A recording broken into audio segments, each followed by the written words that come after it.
Okay.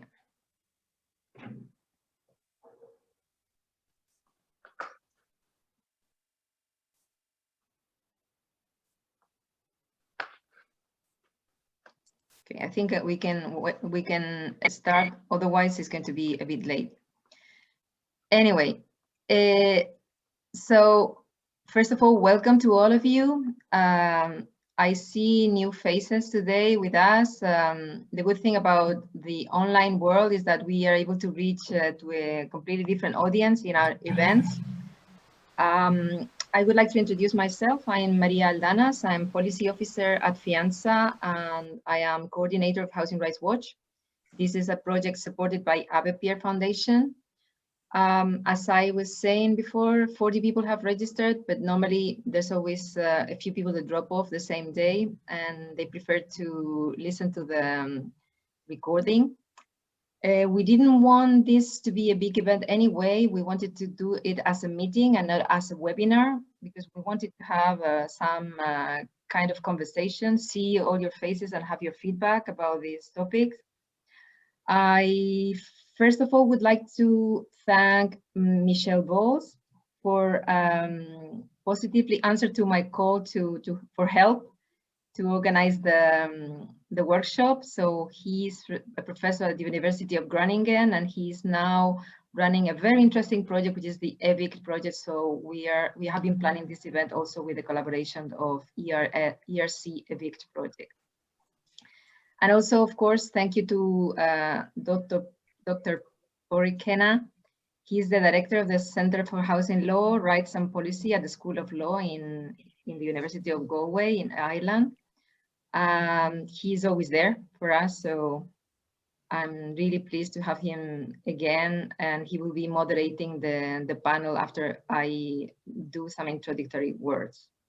So thank you, Porik, again. It's a pleasure to have you here. So let me just get my notes. If any of you are French speakers and you have not selected the correct channel, please go to the little ball at the bottom of your screen. I think we know how it all works now, but I just want to make sure that you are actually understanding what I'm saying. So this is probably the last chance to do that. Okay, so let's hope that you are all already set. I'm going to be sharing something in the chat. So I'm going to speak now about a small study we did.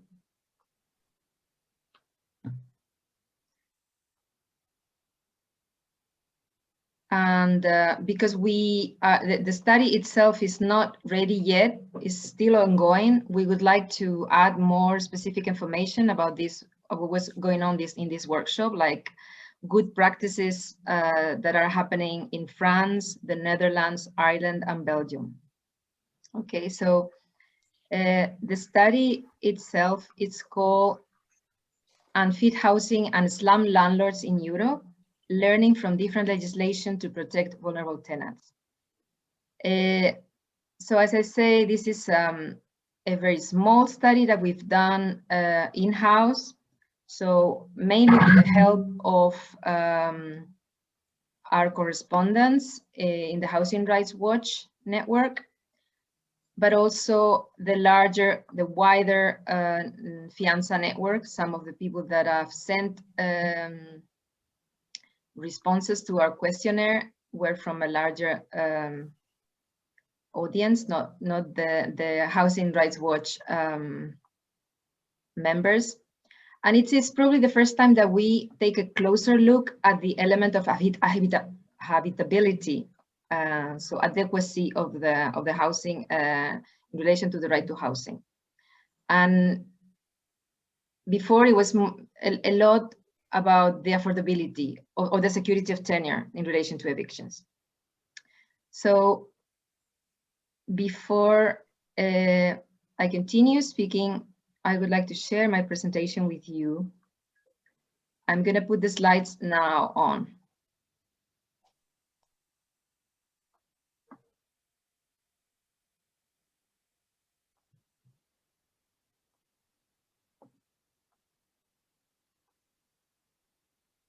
Okay, I think you probably can see them now. Okay. So, as I was saying, in relation to methodology, I'm going to try to be just 5 minutes. So suppose I should finish like at 10, 15 for it. I'll try to be very, very brief. We've had information provided by our correspondents in Housing Rights Watch, but we did also some desk research. We started with a small study with 3 countries. So we started with Belgium, France, and Spain, but then we moved on to a larger representation of countries in Europe. So we added another country in the south of Europe, Portugal. We added some countries in Central and Eastern Europe, such as Hungary and Poland. And we included also other Western European countries like the UK, the Netherlands. And as I was saying, the element of habitability is essential to the definition of adequate housing. So we look at 2 different things. On one side, we looked at unfit housing and how this was organized in tenancy law in different countries. And on the other side, we looked at the activities of landlords and how these activities were tackled using both administrative but also criminal law. And the focus on stronger legislation to fight slum landlords was in France, Belgium, the Netherlands, and Ireland, and that's why we decided to do the workshop on these 4 countries.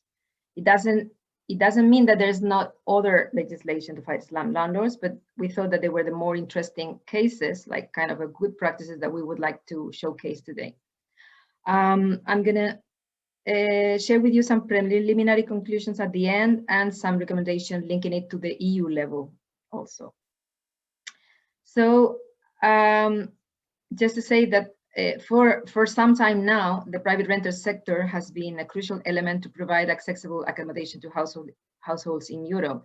So because unwillingness or because inability to access home ownership, but also because of lack of social housing, the private rental sector has become an element to provide accommodation to households. So we also wanted to link this with health and with housing as a component also of health. Homes have been the center of our lives during the pandemic, and for thousands, the lockdown has been unbearable because they were living in inadequate housing and cramped conditions. But this is not new. Like even though the pandemic showed that there's an important issue there, substandard housing issues persist across Europe in the last decades. So in the different overviews of housing exclusions, we've shown that this is a problem. So for example, in the 2018 statistics, EU statistics, Cyprus, Portugal, Latvia, and Hungary had the highest percentage of households living in substandard dwellings. So the key concept in relation to substandard housing is housing deprivation. And in the EU SILC, which is the statistics at EU level, and it's about houses with a leaking roof, damp walls, floors or foundations, or rot in window frames or floors. So this will be like a big picture of what's happening in Europe. So a huge representation. We didn't study Cyprus, so I cannot even tell you why Cyprus is so big. Maybe someone in our audience will be. But Portugal, Hungary, Netherlands, the UK, France, Belgium, Spain are all in our small study. and they have some trouble with severe housing deprivation. And so the other part of the study had to do with slum landlords. For some of you, maybe this is not a common concept. So slum landlords or rogue landlords for UK or Irish speakers, they know what we mean by that. And also the French speakers, they know very well the marchands de sommeil, so literally sleep merchants. But for all those who are in the audience and that are not English or French, it's slum landlords are unscrupulous landlords taking advantage of a strained housing market to exploit the most vulnerable and who fail to fulfill their obligations to keep dwellings fit for human habitation. One of the definitions that we include in the study is by Michel Vos and Alex Velois.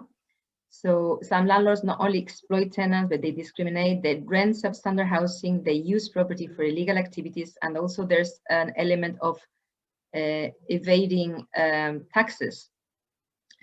Our goal in this study was to look at the legislations that protect better against these slum landlords. And that's why we wanted to look at these 4 examples.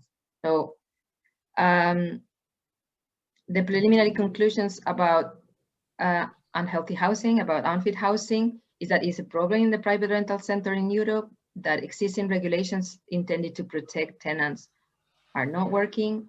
In many countries, the private sector, the private rented sector, relying mainly on the regulation of the relationship between landlord and tenant, so in tenancy law and in agreements, and also with the rental housing quality regulations rely on tenants reporting problems, when in reality the power dynamics between the tenant and the landlord relationship, it's make it difficult to actually for it to work really. So what we think is that we need broader regulatory interventions to address the deficiencies of this contractual approach. And lastly,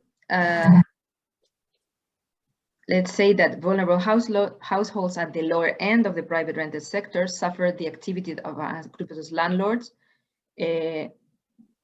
We know that the situation is worse in some countries. For example, it's a very hot topic in France and Belgium.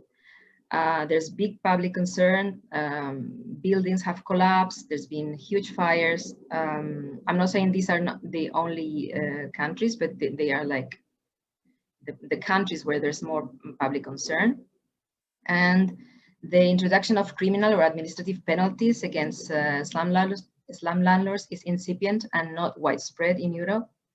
So there's still, even though there's a legal framework, then the practices need to be improved. So there are still challenges in relation to reporting the activities of slum landlords, and also the coordinator of the actors involved remain an important issue.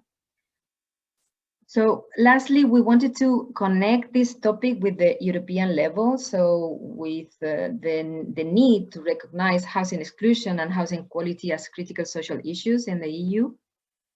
We wanted specifically to connect it with the renovation wave strategy. So the European Commission has the goal of improving the energy performance of buildings. And I have asked Anna to prepare a short intervention about this. Anna Compachers is an intern at Fianza. So she'll be telling you a bit more about what this renovation wave is about. And obviously there's also the consumer law that must be brought into consideration. So therefore consumer law should be taken into account regarding vulnerable tenants. And this is what I wanted to say. I hope it was not too confusing for you. Porrick, wasn't bad, no? I went through. Oh. So I'm gonna give you the floor to Porrick Kenna now. He's gonna be introducing you the speakers, and let's hope that this is interesting to you. Okay, thank you, Maria. I'm going to speak in English, but if you will all be able to interpret, you will be able to hear in French. It's a contemporary interpretation at the bottom button on your screen on the right-hand side. You'll see interpretation. You can click to English or French. Is everybody able to see that? Anybody, any problem? Okay. Okay, well, thank you very much, Maria. Again, you have provided us with a really good background document for our discussion today. I have to say, from where I'm looking, you have a little halo around you at the moment. It's almost like a sort of a saint, maybe, I don't know, but maybe you're becoming a saint as you go on in life, you know. And this is such an area where we need saints, you know, we really need saints like you here.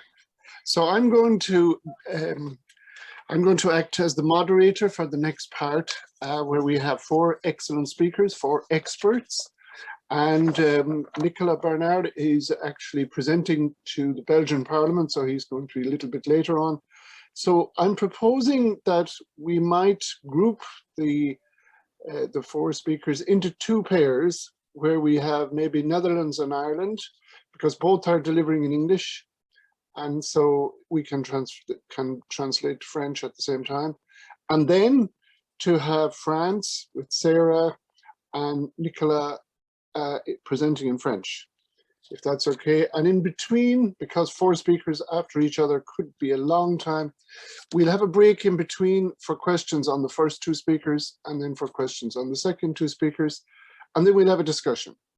But in the meantime, if people want to put questions into the Q&A, you can do that, but I will collect them and present them after the 2 speakers. Is that all right? So this is obviously a growing issue in European housing rights.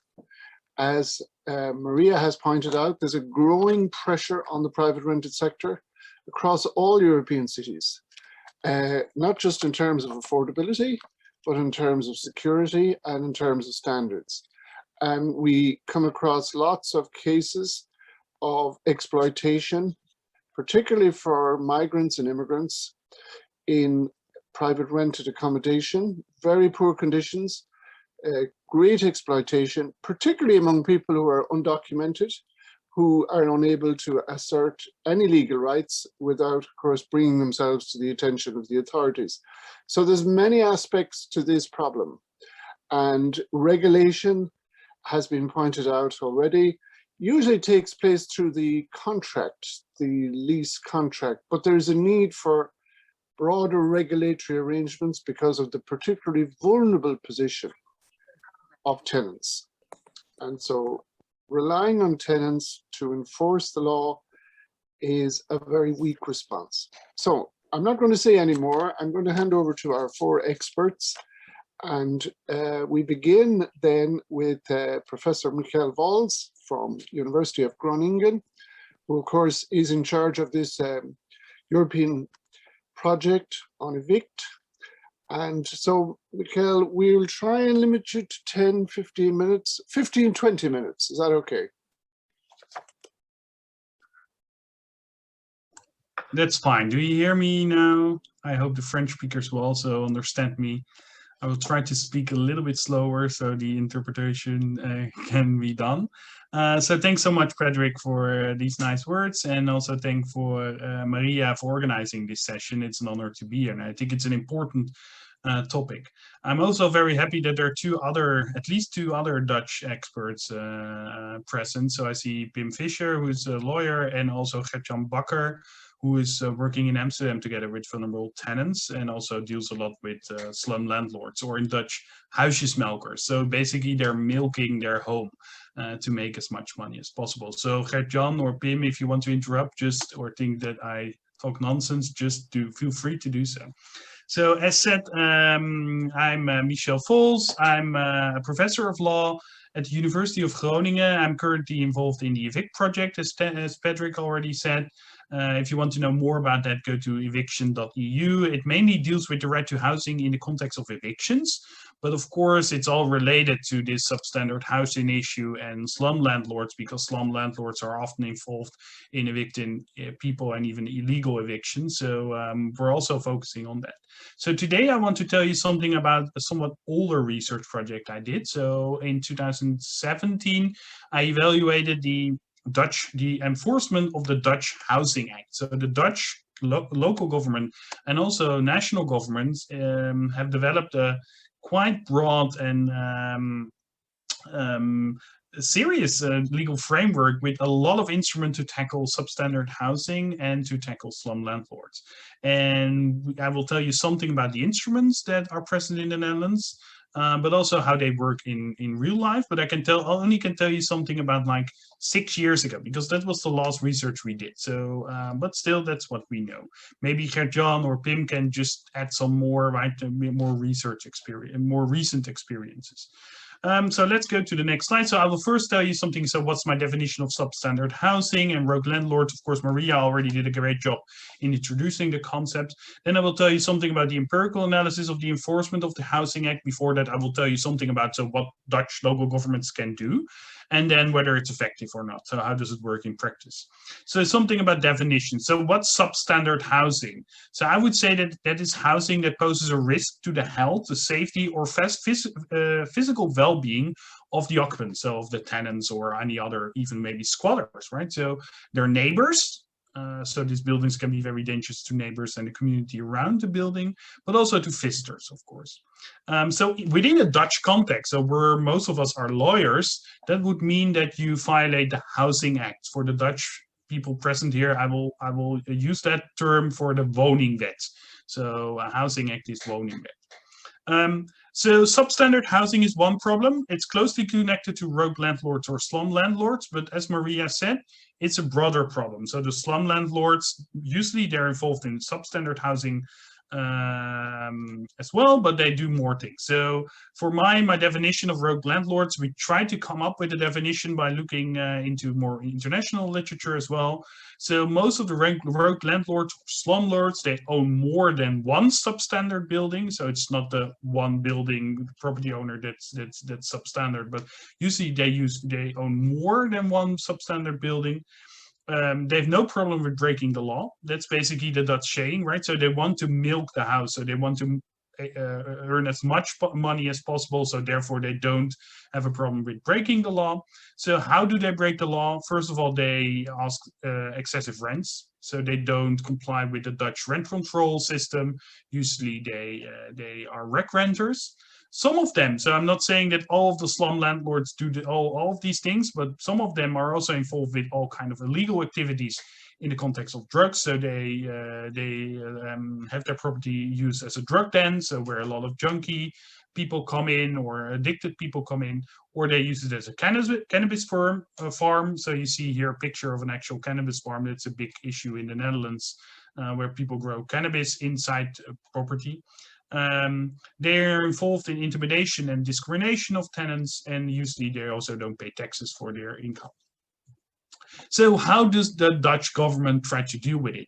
So they do all kinds of things. So there's like, for example, Gert-Jan is working in Amsterdam in providing information to tenants and trying to empower them and give them legal advice. But there are also criminal law provisions, but in administrative law, there's a lot of work that is done in the recent years to give local authorities a lot of powers.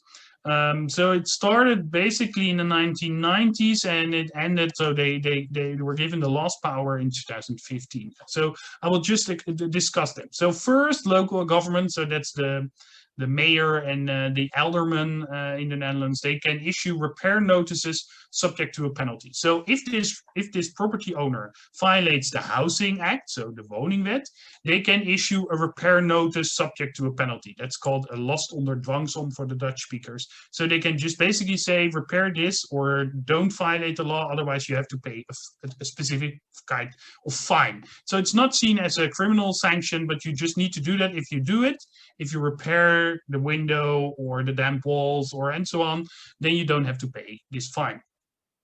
They can also take administrative enforcement action. So that means that if there is a violation of the Housing Act, the local government can try to repair it themselves. So they can repair the window or repair the roof or whatever. And then the property owner is supposed to pay for that repairment. So they don't have to wait for the property owner to do that. They can, since 2015, also impose administrative fines. So then they don't even say repair it, but they just give a fine. They can do both as well. So they can give this repair notice and an administrative fine. So they can to punish the slum landlord, but also to basically help the residents by issuing this repair notice. There are all kind of possibilities to close the building as well. So there are a number of closure powers that the local authority can use to close down the property. So then everybody has to leave, even the tenants. So that's a big problem, of course. But if it's substandard housing, or when there's drug-related activities, or when there are any public order disturbances, they can close the building. After that, after the building has been closed, they can also take over the management of the building. So that's called a management control order. So basically that means that the property owners, the slumlord remains the property owner, but they are stripped of the management of the building. So then the local authority or any other housing association that can take over the management of the building, they are in charge of repairments, of who's going to be the tenant in the building, how the building is going to be used, and they also get the rents and the profits of the building. Still, it's not an expropriation, so they are still the owner of the slumlord, but still they are not in charge of the management anymore. And then at the last stage, the local government can even expropriate the building. So if there are repeated violations of the housing, they can expropriate the building. So that's the legal framework, right? So that's the law in the books, as we know. So that's a good toolkit, I would say. The local authorities can do a lot. Now, of course, it's a question whether they actually use it. So we did some empirical analysis of the 50 biggest local authorities in the Netherlands in 2015 and 16. We did a survey, so they include like the majority of the population in the Netherlands. We excluded a lot of rural areas, but of course the big cities like Amsterdam, Rotterdam, Utrecht, and The Hague, and also Groningen, Eindhoven, so the big cities are there, and we expected there to be the biggest issues with the slum landlords. We also did 25 interviews with practitioners involved in enforcing the Housing Act and also with dealing with slum landlords. And we did 7 discussion meetings with practitioners with field visits. So we've been to all the areas where, or not to all, but to a lot of areas where there's a lot of problems with substandard housing and road landlords. So the first thing is interesting. So basically we looked at the policy documents, and so now I'm going to show you a lot of figures to see how that actually works. So first we want to know, do they report any problems concerning road landlords, slumlords?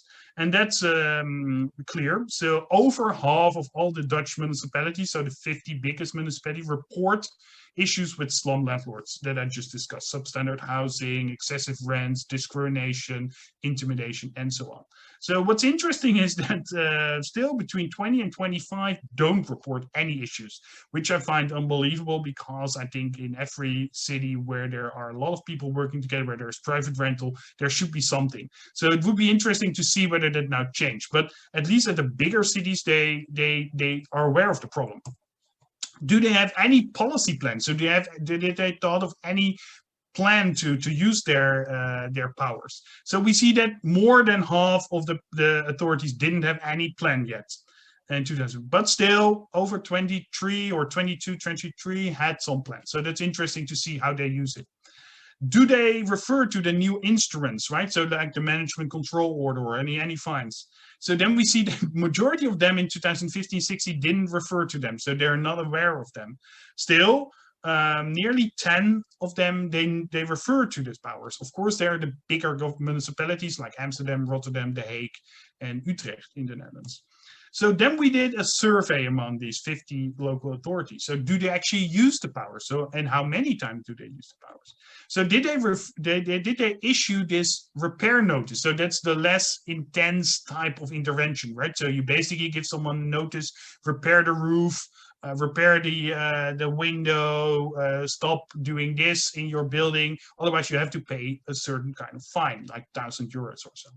And then we see that 35 of the municipalities responded, and the majority of them issued like 1 to 10 or under 10 of these notices a year. And then some of them, like one is a really repeat player, and that's probably Rotterdam or Amsterdam. So there, of course, the housing stock is biggest, but it's not a lot, right? So if you see the numbers on the percentage of how many people deal with substandard housing, it's not a lot.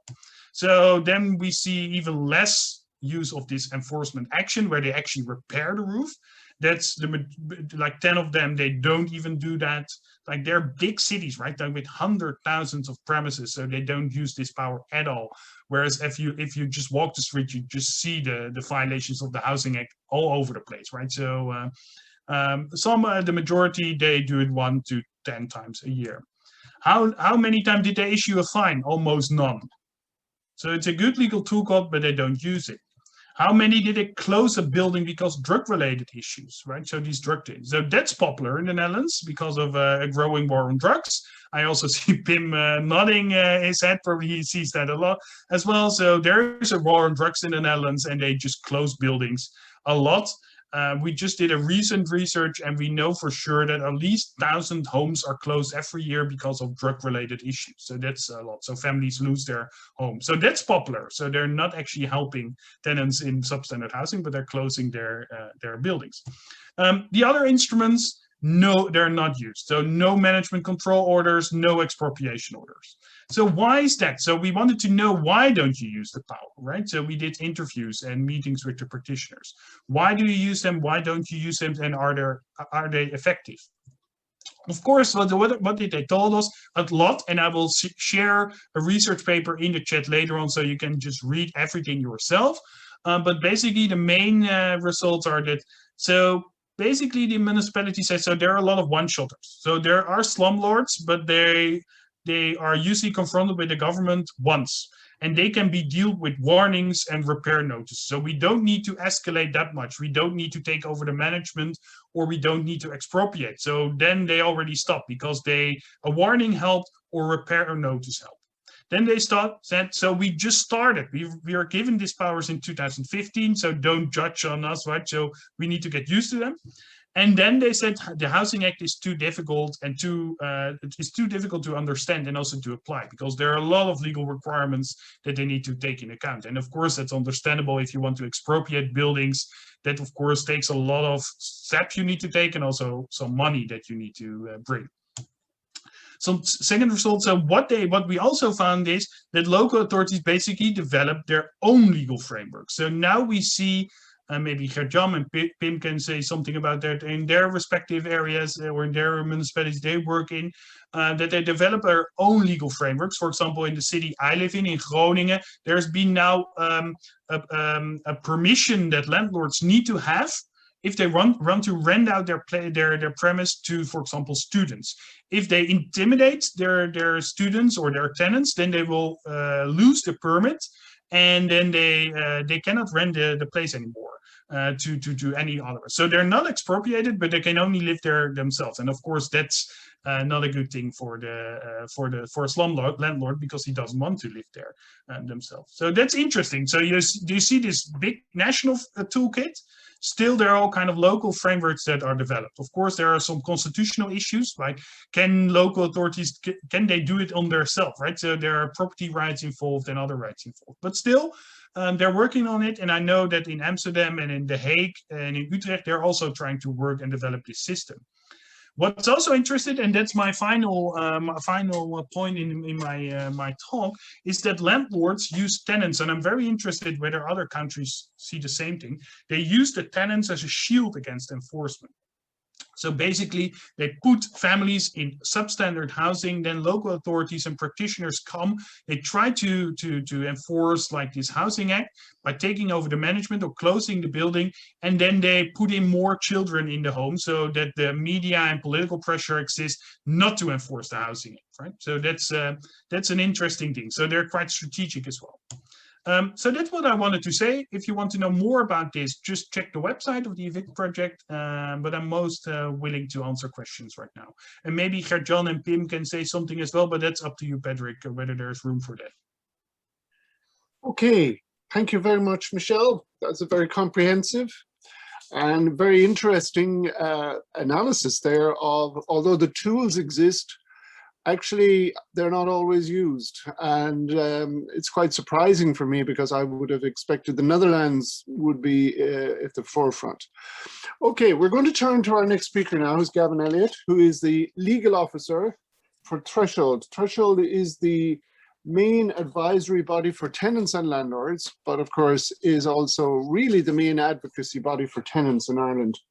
And Gavin is the legal officer, and he's going to talk about substandard living conditions in Ireland and the provisions we have in Irish law against slum landlords. Okay, floor is yours, Gavin. Thank you, Pádraig. I'll just share my screen if I can.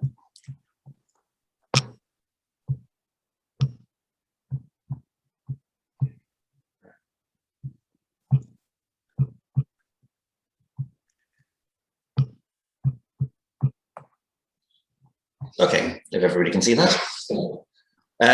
Thank you. I'm very happy to be here, and I'm very honoured to be invited to chat to you today.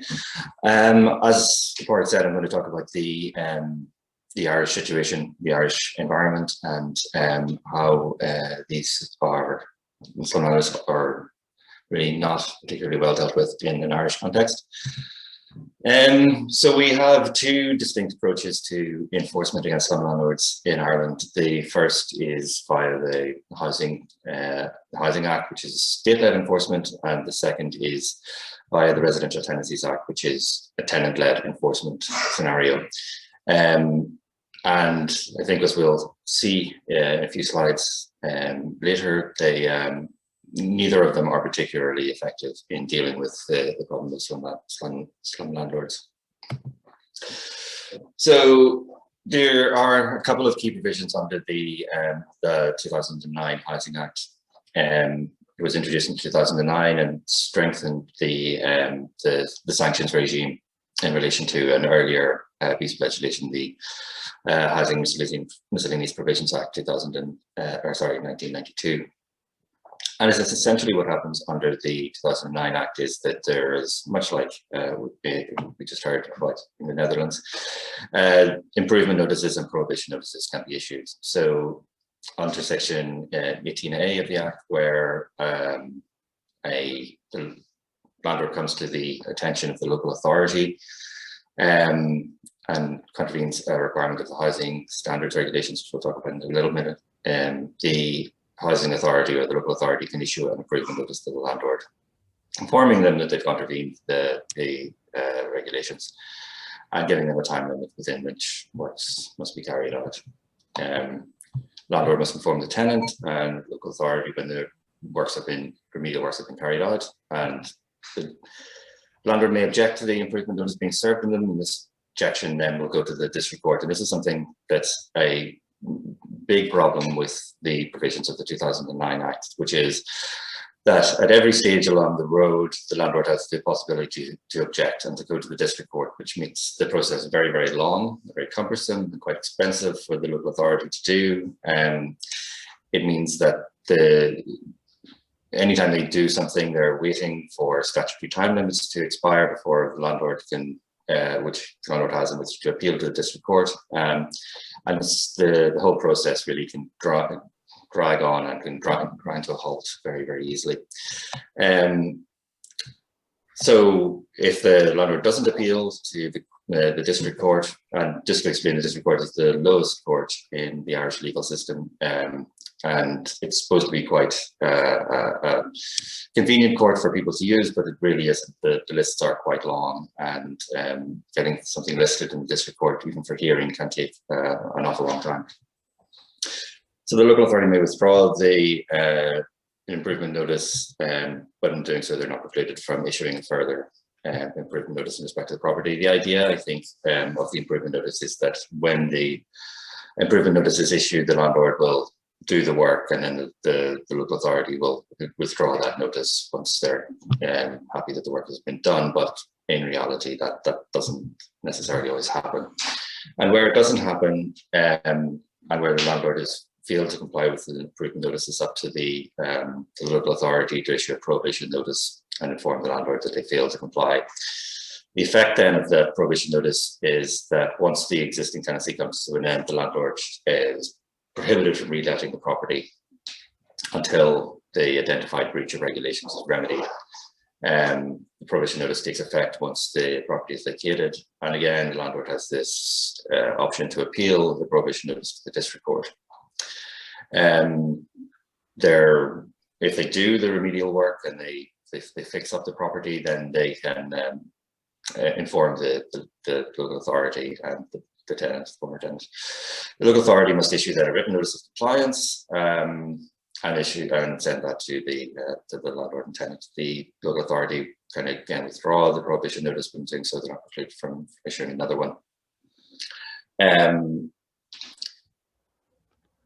the local authority can bring the existence of the prohibition notice to the attention of the public.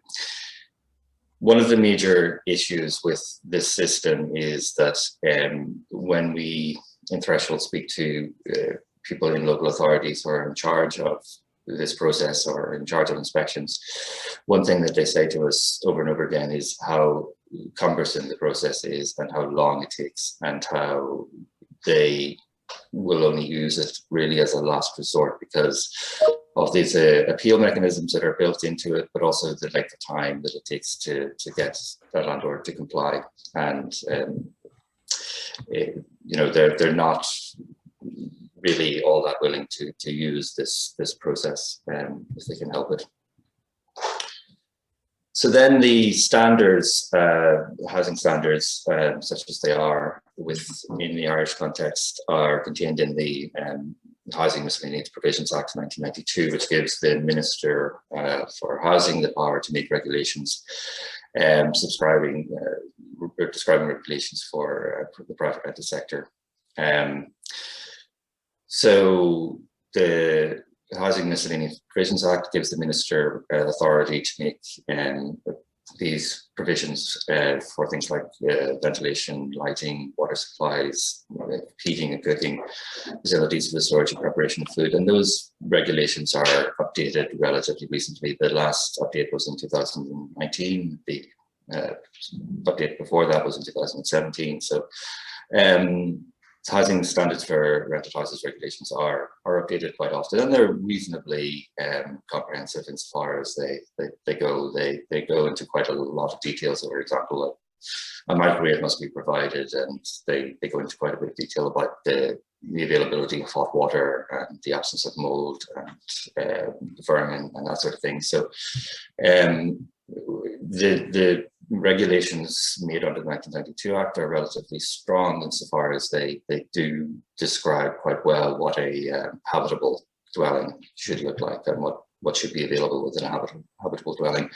It's more the enforcement of those regulations that is a problem. So this is a graphic from one of our recent publications showing where the percentage of inspected properties failing to meet standards and which achieved then compliance in follow-up inspection in the same year. So as you can see, the number of properties that fall off from being inspected in the first instance to having any sort of remedial work done to them to bring them up to standard is quite a cliff there. So for example, in 2017, you had 79% of properties inspected that were failing to meet the compliance with the minimum standards regulations, but then only 26% of them were actually ever brought up to compliance. So there is that element where properties can fall out of the market when there is that inspection regime.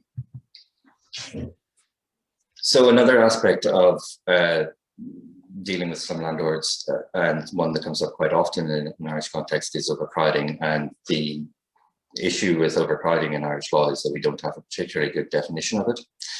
it's not really included in that regime that we spoke about, although overcrowding can be something that's taken into account by the local authority.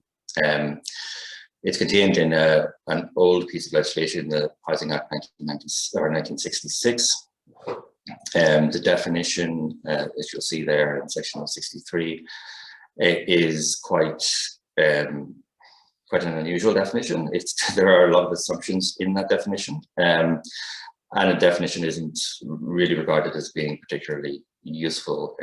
Indeed, the definition may not be constitutional anymore, insofar as it may not have survived to that recent referendum on same-sex marriage. So there have been many attempts over the last 5 or 10 years to legislate for a new definition of overcrowding. These moves have come from opposition parties most often. They've put forward definitions of overcrowding, but none of them have really been accepted by the government, and I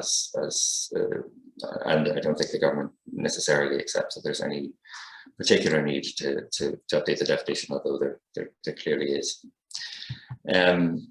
So some of the issues then with the enforcement regime, state enforcement regime by the local authorities under the Housing Act. The local authorities can be reluctant to enforce minimum standards.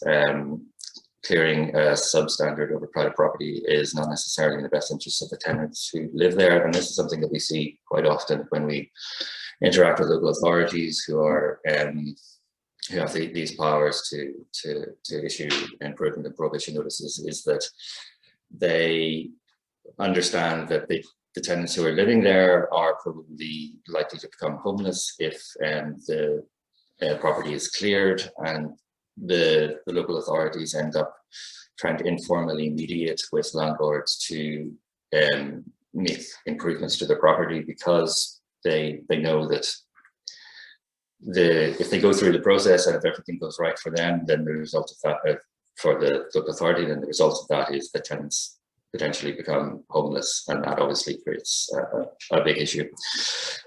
So homeless people becoming homeless on foot of properties being cleared is an issue.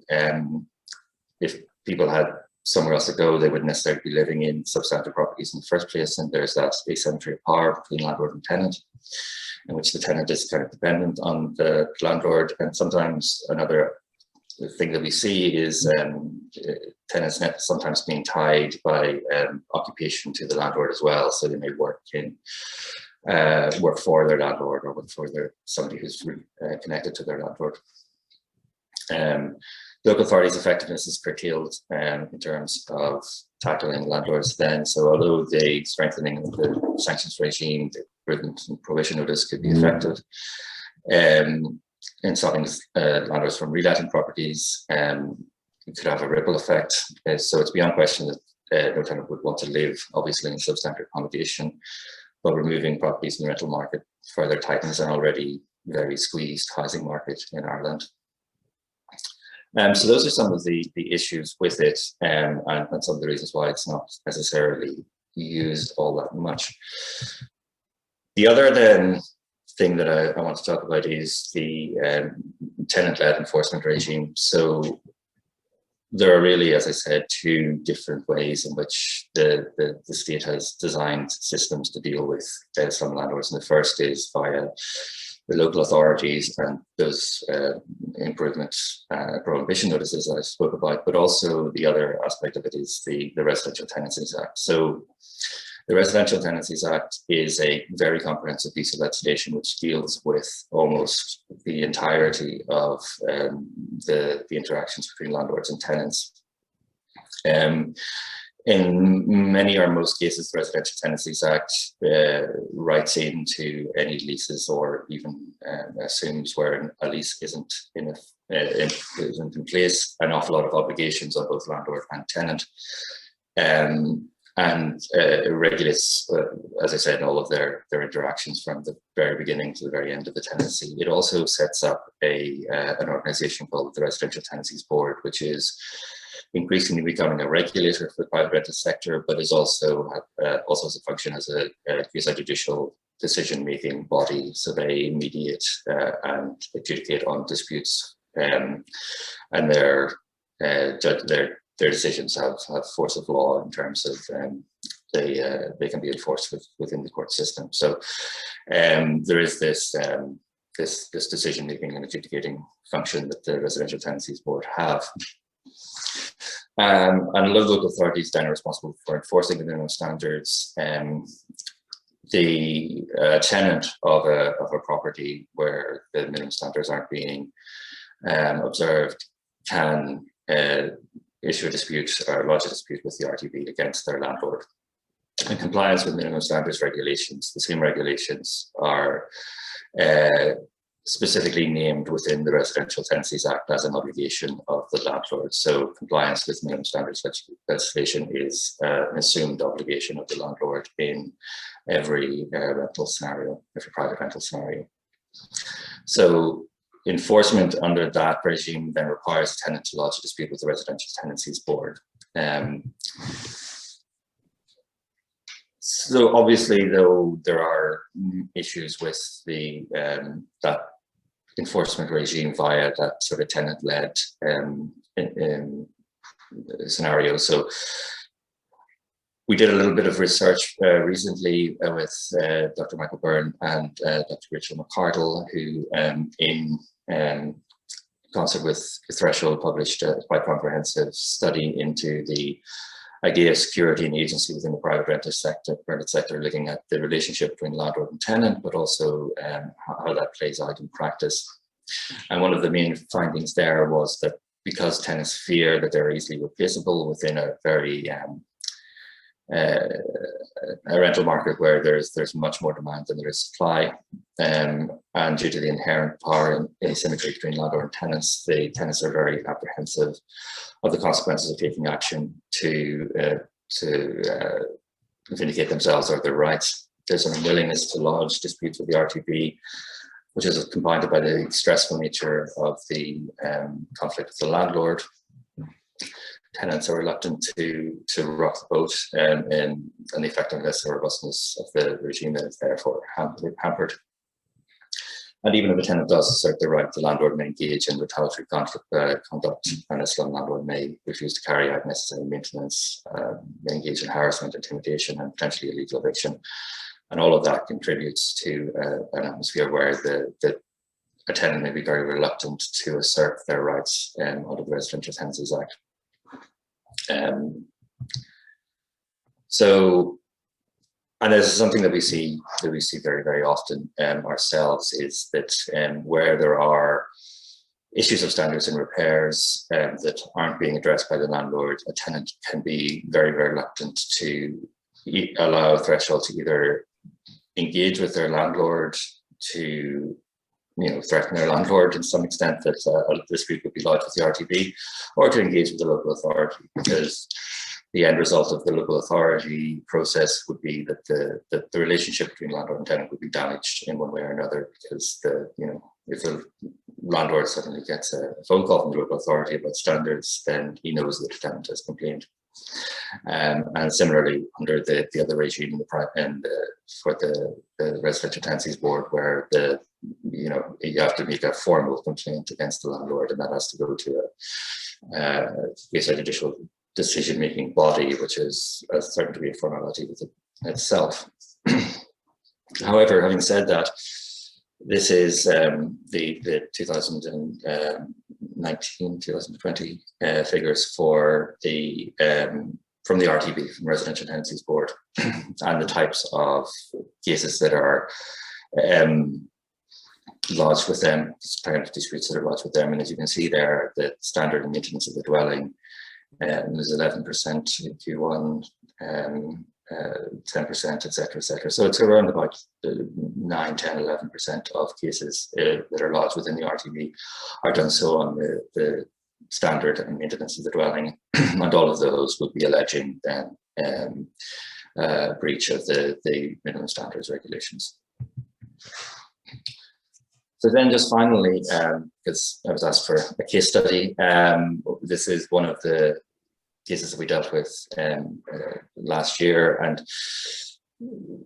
in many ways the experience of Threshold in 2020 and most of 2021 is quite atypical because we've in Ireland we had a moratorium on evictions for a long period during the public health emergency. So that caused quite a lot of changes to the source of cases that were coming to us and that sort of thing. But this was one of the cases from early 2020, prior to the pandemic. And it involved a couple with a small child who moved into an apartment on a 12-month fixed-term lease for €1,000 per month. They were without heat for the first 4 months until the landlord eventually fixed that. There was issues then with mold and various other aspects of, just a very shoddy property. There was a hole in the wall rather than vents and this sort of thing. The fire squad came then when they found mold on the baby basket, and they contacted Threshold to ask about breaking their fixed-term lease and how to go about fixing breaching their fixed-term lease. We advised them that they could potentially breach the lease, but that given the context of this particular landlord, the chances of getting their deposit returned were very slim. Landlord refused to allow them to break the lease early, so they were forced then to take a case to the RTB and go through that process and allow the RTB to say that there had been a breach of landlord obligations, which took time. And even after the RTB issued the tenant with a decision that they could break the lease and also that the deposit should be returned, the deposit was never returned, and the tenant simply abandoned the deposit because of the complexity of trying to enforce by the district court. So I think just to sum up then, we have two separate regimes and neither of them are particularly satisfactory because the first relies upon the local authority conducting these inspections, and they're very often reluctant to do so. They're often underfunded in a lot of cases. Not a lot of resources are put towards local authority inspections. Which is another aspect. And then the second part of it then is that tenant-led enforcement, which is, does not take account really of the power imbalance, power relationships that exist between landlord and tenant. Thank you. Okay, thank you very much, Gavin. And thank you, Michelle. And I suppose for me, the themes that are coming out are very similar. That we do have quite good legislation and standards, but that the enforcement issues are where the system falls down in terms of the local authorities, the resources available to them, the complexity, and of course the power imbalance between the landlord and tenant. So I'm going to give a few minutes now for questions before we move on to the next two speakers.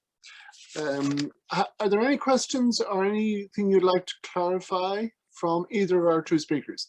You can raise your hand, I think, in the reactions. You can raise your hand, or you can put a question in the chat.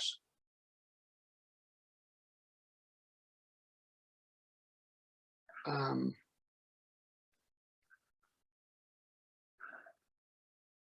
don't see any hands. Do I see any hands? There's Letitia. Yes, I see Letitia. Yes, I see a hand here. Smith. Okay, Letitia, I see two hands, and David. Hi. Okay, Letitia first, maybe. Thanks. I'm Letitia van Rivenet. I work for PICUM. So I work for the Platform for International Cooperation on Undocumented Migrants. And my question is linked to this, of course. Notably, whether or not both the Netherlands and Ireland, but also France, whether or not the renting to undocumented tenants is criminalized or not in your national level legislation. Thanks. Okay, good question. Michelle? So that's not my direct field of expertise, but I would say no. But maybe Pim and Gert-Jan can add if I'm wrong. So it's not illegal to rent out to undocumented tenants, or you are not. That's not criminalized. The only thing is that I know that the Rotterdam Act which is requiring people that are poor to have a permit, to live somewhere in Rotterdam or other areas. And I think if you're an undocumented immigrants, you're not allowed to get, or you cannot get this permit. And in that sense, if the landlord still rents out the place to you, that's an illegal, that's a criminal offense. So there are issues, but in general, the answer in the Netherlands is no, but there are specific areas where this can happen, and where there is a criminal offense when you rent out to an illegal, undocumented immigrant. Yeah, Gavin? No, the answer is no. There's no laws in Ireland surrounding who can rent, who can't rent. It's simply not something that's mentioned at all. Yes, okay, Letitia, I think you're thinking about the UK system, particularly. The right to rent was being enforced, where landlords had to couldn't rent to undocumented migrants. But no, I don't think we have that in the Netherlands or in Ireland. And David? Hi, thank you for those interesting papers. So I am a solicitor in the UK, and yes, we do have the right to rent. I thought it was quite interesting that you both talked about the issue of local authority enforcement and problems with it. This is very much the same problem as we see in England and Wales as well. Local authority enforcement is patchy, to be generous to it. And it seems to me that in a sense, the problem is local authorities, or more accurately, some element of using local authorities to carry out enforcement. And I was wondering if any of the panel had thoughts on how we can square that circle, as it were, and solve that fairly obvious problem. Okay. Michelle? I think you're right. So I think when you look at the Dutch toolkit, there are a lot of instruments, and of course there can be some minor adjustment to make them even more easy to apply. But I think it's just about like capacity at the local authorities to enforce that. There are also issues like, for example, if you want to repair this roof yourself and you need to get the money back from the slum landlord, and there's no money, or there are all kind of financial constructions where they don't have to pay, or they can just escape for paying. So then local authorities say, so we're not going to repair this roof because we don't get our money back. So that's also an issue. I think you're right. So it's not the legal framework that is lacking. It's just the capacity at the local authorities. And also like the power imbalance, right? So between landlords and tenants. So that's also a big issue that Gavin discussed about. So you need to complain, or the local government needs to know about the situation. And often that's, for example, with the illegal immigrants in this respect, they will not report, right? So that's also an issue. Yes, Gavin? Yeah, no, absolutely. I think the fact that it's the local authorities themselves, it leads to huge variation in how seriously it's taken in different parts of the country, even from, and Ireland is a relatively small country, so you can move 20 miles down the road and have a completely different approach to the inspection of properties. Some local authorities, particularly, and Dublin is divided into 4 different local authorities, but one of those local authorities is quite zealous in inspecting properties. So Dublin City Council would be quite active, and that leads to them having an almost 100% failure rate, because they're inspecting properties that they expect to fail. In other counties, you're getting much different figures, where you have maybe a 20% failure rate, and it's very difficult to know exactly what policy even is being informally taken by the local authorities. So there's a huge lack of consistency there in a relatively small country, and from relatively from one part of the city even to another part of the city, different approaches. Yes. These are quite big ticket items in England and Wales, because England particularly has flirted with tenant enforcement through the rent repayment order, but obviously people who are undocumented or aren't aware of their rights don't use that, and even people who are aware tend to use unregulated legal advisors who take significant percentages of their damages away. So So it potentially pushes them from one bad actor to another. And then also there's been an attempt to flirt with civil penalty notices to give local authorities more skin in the game because they get to keep the money rather than it going back to central funds. But both of these have their own problems. Yes, very interesting. I mean, this is the regulatory approach. We haven't talked about, breach of contract or any potential for damages for breach of contract, punitive damages, any of that kind of thing as a possible way forward. But maybe we can come back to that. Are there any other questions before we move on to our second set of speakers? Borik, I think Sarah wanted to ask a question, but because she's a host, she cannot possibly raise her hand. Could you let her? Yes, of course. Oh, oui, yes. Effectivement, je voulais intervenir sur la question des personnes sans papier. En France, le droit, mais j'y reviendrai peut-être tout à l'heure, est très protecteur pour les personnes qui occupent les logements indignes. Donc, dès lors qu'une procédure est engagée, tous les occupants, avec un titre de séjour ou non, bénéficient de ces droits. Donc, aussi bien en termes civils, en droit civil qu'en droit administratif. Avec évidemment parfois des difficultés à mettre en œuvre ou à forcer l'administration à assumer ses obligations, mais en tout cas, dans la loi, c'est possible. Okay, my French is not good enough to. No, I'm sorry. I'm really sorry. I don't know why my computer had a glitch. So the question was, actually, in France, the law is very protective of undocumented people, and there is not much to do against them. So I've tried. So she repeated. So the French law is very protective of the tenants. Okay. Can you hear me? Yeah. Okay, thank you, Sarah. I see we've been joined by Professor Nicola Bernard. Okay. I'm going to move now to the next two speakers, and then we can have have some time for discussion. So our next speaker is, of course, Sarah Coupchot from France, who works with Rbp Foundation, of course, who we know for a long time from Housing Rights Watch. And so the floor is yours, Sarah. Merci. Alors, je suis un petit peu désolée, j'ai pas de... So I'm sorry because I have a PowerPoint presentation.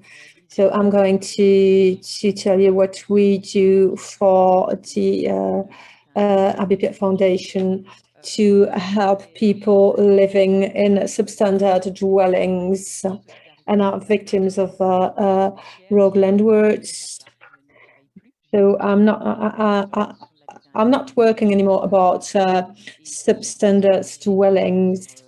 Now I'm working on a different issue, but I still know about that topic, so I can talk to you about it. So what is the Rbp Foundation? So we are a foundation, obviously, and we found projects to support the most vulnerable people to get a housing. And we have a place where we can welcome people to help them, to support them in law procedures, to help them defend their right to housing. This is in Paris, where the situation is really difficult. So there are problems with unhealthy housing, though the municipality has been fighting this for years. Why is it so? It's because Paris is full of very old buildings. So, according to the French law, as we have it here about a rogue landlord, there is no legal definition in French law. Actually, it's the kind of thing we read about in the media. to qualify people that will try to benefit from that houses crisis. So what colleagues said, you know, about the Dutch word for rogue landlord, I think it's really ideal because there is a crisis. They rent unhealthy, substandard dwellings to vulnerable people with a very high rent. We've already mentioned the high rents. And the vulnerability is very important too. So when we have it about the substandard, unhealthy dwellings that can be dangerous for the safety of the inhabitants, well, we have a civil law for this, regulating the relation between tenants and owners. We have a decree in France to be authorized to rent houses.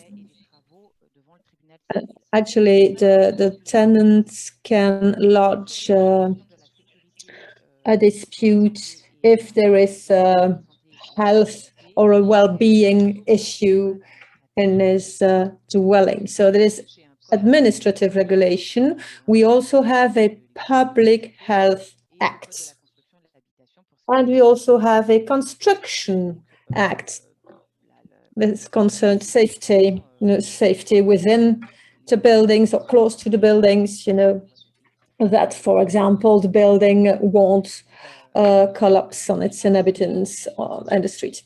So the administration has a lot of power if it decides to lodge a dispute. It has a possibility to edict orders, and then there will be obligations for the owner and for the administration itself in case the owner doesn't do what he or she should do. And so the tenants are quite well protected. As I just mentioned, French law is very protective of tenants.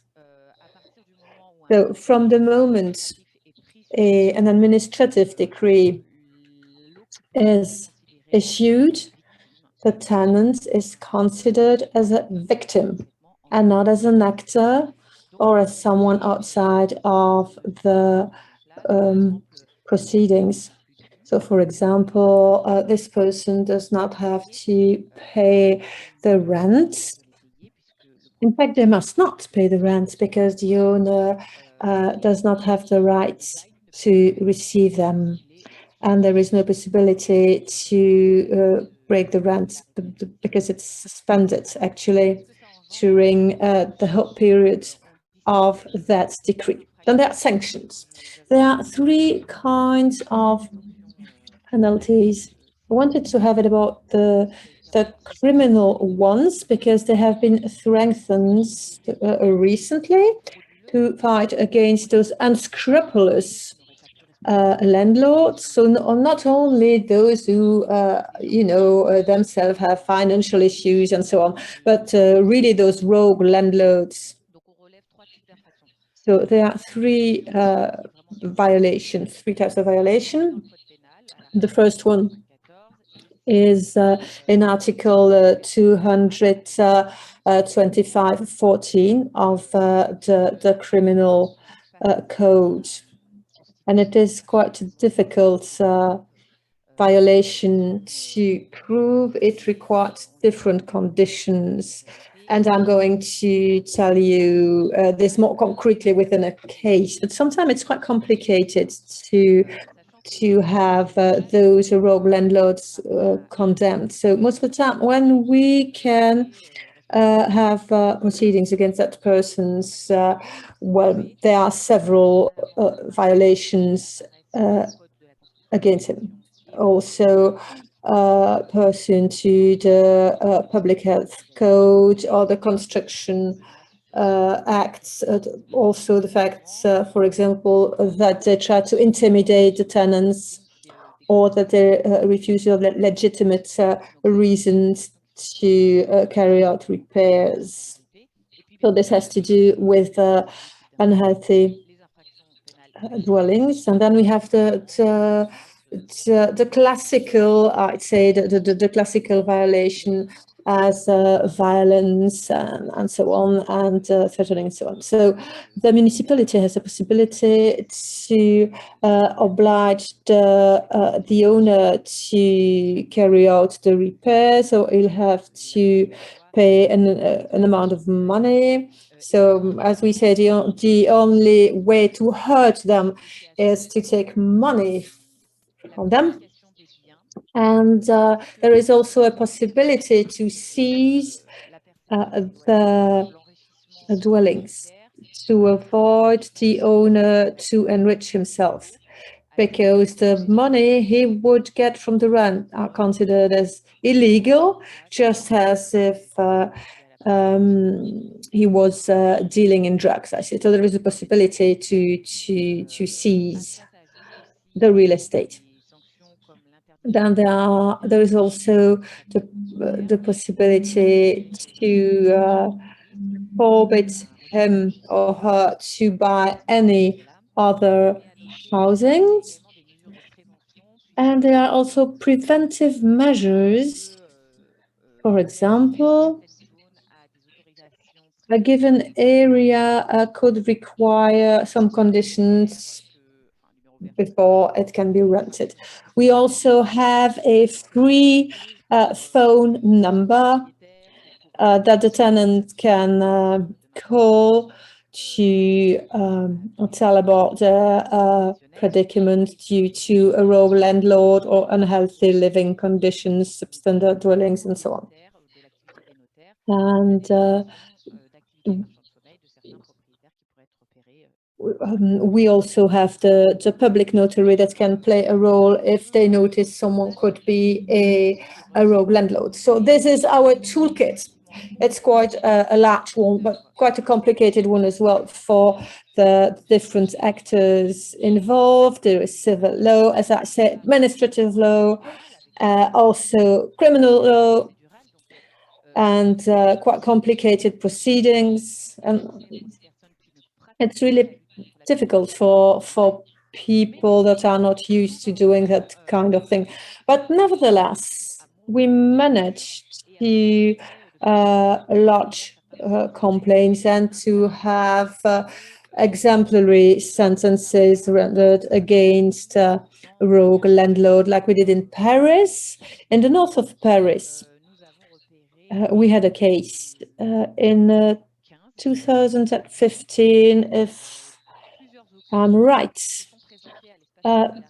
Several tenants came to our Solidarité Habitat association, headed about the fact that they were victims of threats and the verbal violences of a landlord. So we wanted to have a look at this. So we wanted to know about who the tenants were and who the owners were of these dwellings. We really wanted to develop a strategy. We wanted to have an exemplary file in Paris to coordinate an action with the municipality concerning the control and the follow-up of the administrative proceedings, but also the social services for the tenants, also the lawyers in the civil and administrative law. We also needed to have the police and prosecutor office with us. And then we saw that in that building there were 63 lodgings, and we also had companies, 70% of the building and 30% of tenants. We had a look about the articles of association of the big companies, and then we noticed that they are in hands of the same person. So the manager of the company being the same person, whatever the company is. So going back to all the companies mentioned in the articles of association of all those companies, we realize that maybe there are 15 to 20 companies, part of a holding in Luxembourg and parts of British Islands. So those societies have several real estate, I say, there are different degrees about danger for the health, of issues between tenants and owners because of threats, because of violences. The tenants are vulnerable people, they cannot speak French, they are poor, they are one-parent family. So we had to coordinate, and it was a very extensive job. And after years proceeding, we had that rogue landlord condemned to 15,000 euro fine, to 3 years imprisonment, and he was also forbidden to buy new houses or to rent anything. So I mean, there were hurdles. I think it's the same for everywhere in France, or particularly in the municipalities where there is no toolkit like in Paris. It's quite difficult to identify where the problems are. This is the big problem. Difficult to identify, like we did it for those companies. Also very difficult to coordinate between the different actors. We have the public prosecutor, the police, the other owners. And we also want to keep the tenants going through the proceedings. And it's not easy to find enough evidence, because it was necessary to find enough evidence about those violations. So what could be improved? Well, certainly we need to have enough victims. I said, if there are no victims lodging actions, well, we can't condemn the landlords. Then they also need some support. You know, maybe we need an entity to support actively the tenants, and maybe would pay for the proceedings if they are to a kind of FBI of substandard dwellings. I hope I was clear and not too long. Thank you, Sarah. That was excellent. This is a very different approach here, we see, much more proactive. Maybe we'll come back to this for questions, because I want to get the next speaker, Professor Nicolas Bernard, and then we'll stop for questions for both of you, and then we'll have a discussion. So Nicolas is, of course, well known to all of us in Housing Rights Watch. He has published many books and articles and hundreds of conference presentations on this topic. So you're welcome. The floor is yours, Nicolas. Merci beaucoup, Eric. Je vais partager mon... Thank you very much. I'm going to share my presentation. Okay, vous le voyez, oui? Can you see my presentation? Parfait. Alors, un mot sur, enfin plusieurs mots. So, a few words about how we fight against landlords in Belgium. And you see, we have common touching points, I say, with the French law. But thank you to the organizers and to Maria for inviting me. The first thing I'd like to say, well, you know, we like having a good legal framework to avoid confusion. So we would like to say that there are different definitions of what we would call slum or rogue landlord. And we have as many ways to find them. So we need to know what we are talking about. So if we take them stricto sensu, well, the word in French, we say marchand de sommeil. So the word sommeil, sleep, is very important. So sometimes the same dwelling can be used to 3 different persons during the day. It's 3 times 8. You have the right to sleep 8 hours in the place. That's the reason why it is called sleep cellar. So you have a dwelling that is available for 8 hours to 3 different persons. So those persons are exploiting misery, vulnerability of other people to take their money and to have them rent unhealthy dwellings. And the ways of combating this is like in France, a criminal act. It is a criminal offense. But we also have a broader acceptation. So simply the fact that you are not compliant with the health regulation without exploiting people's vulnerability or misery. But anyway, they are offenses. And there are 2 possible ways to do so. The first one is an administrative channel. So it's and here it's federal, Walloon, or Brussels, or Flemish, because that's the way it goes in Belgium. So the criminal law, penal law, there's only 1 act for the whole of Belgium. But if you take the broad definition, it's what we call regional jurisdiction. So it can be federal, Walloon, or Flemish. And we can also bring the case before a judge in civil matters then, but I'll come back to this. But there are different possibilities for a person victim of a rogue landlord.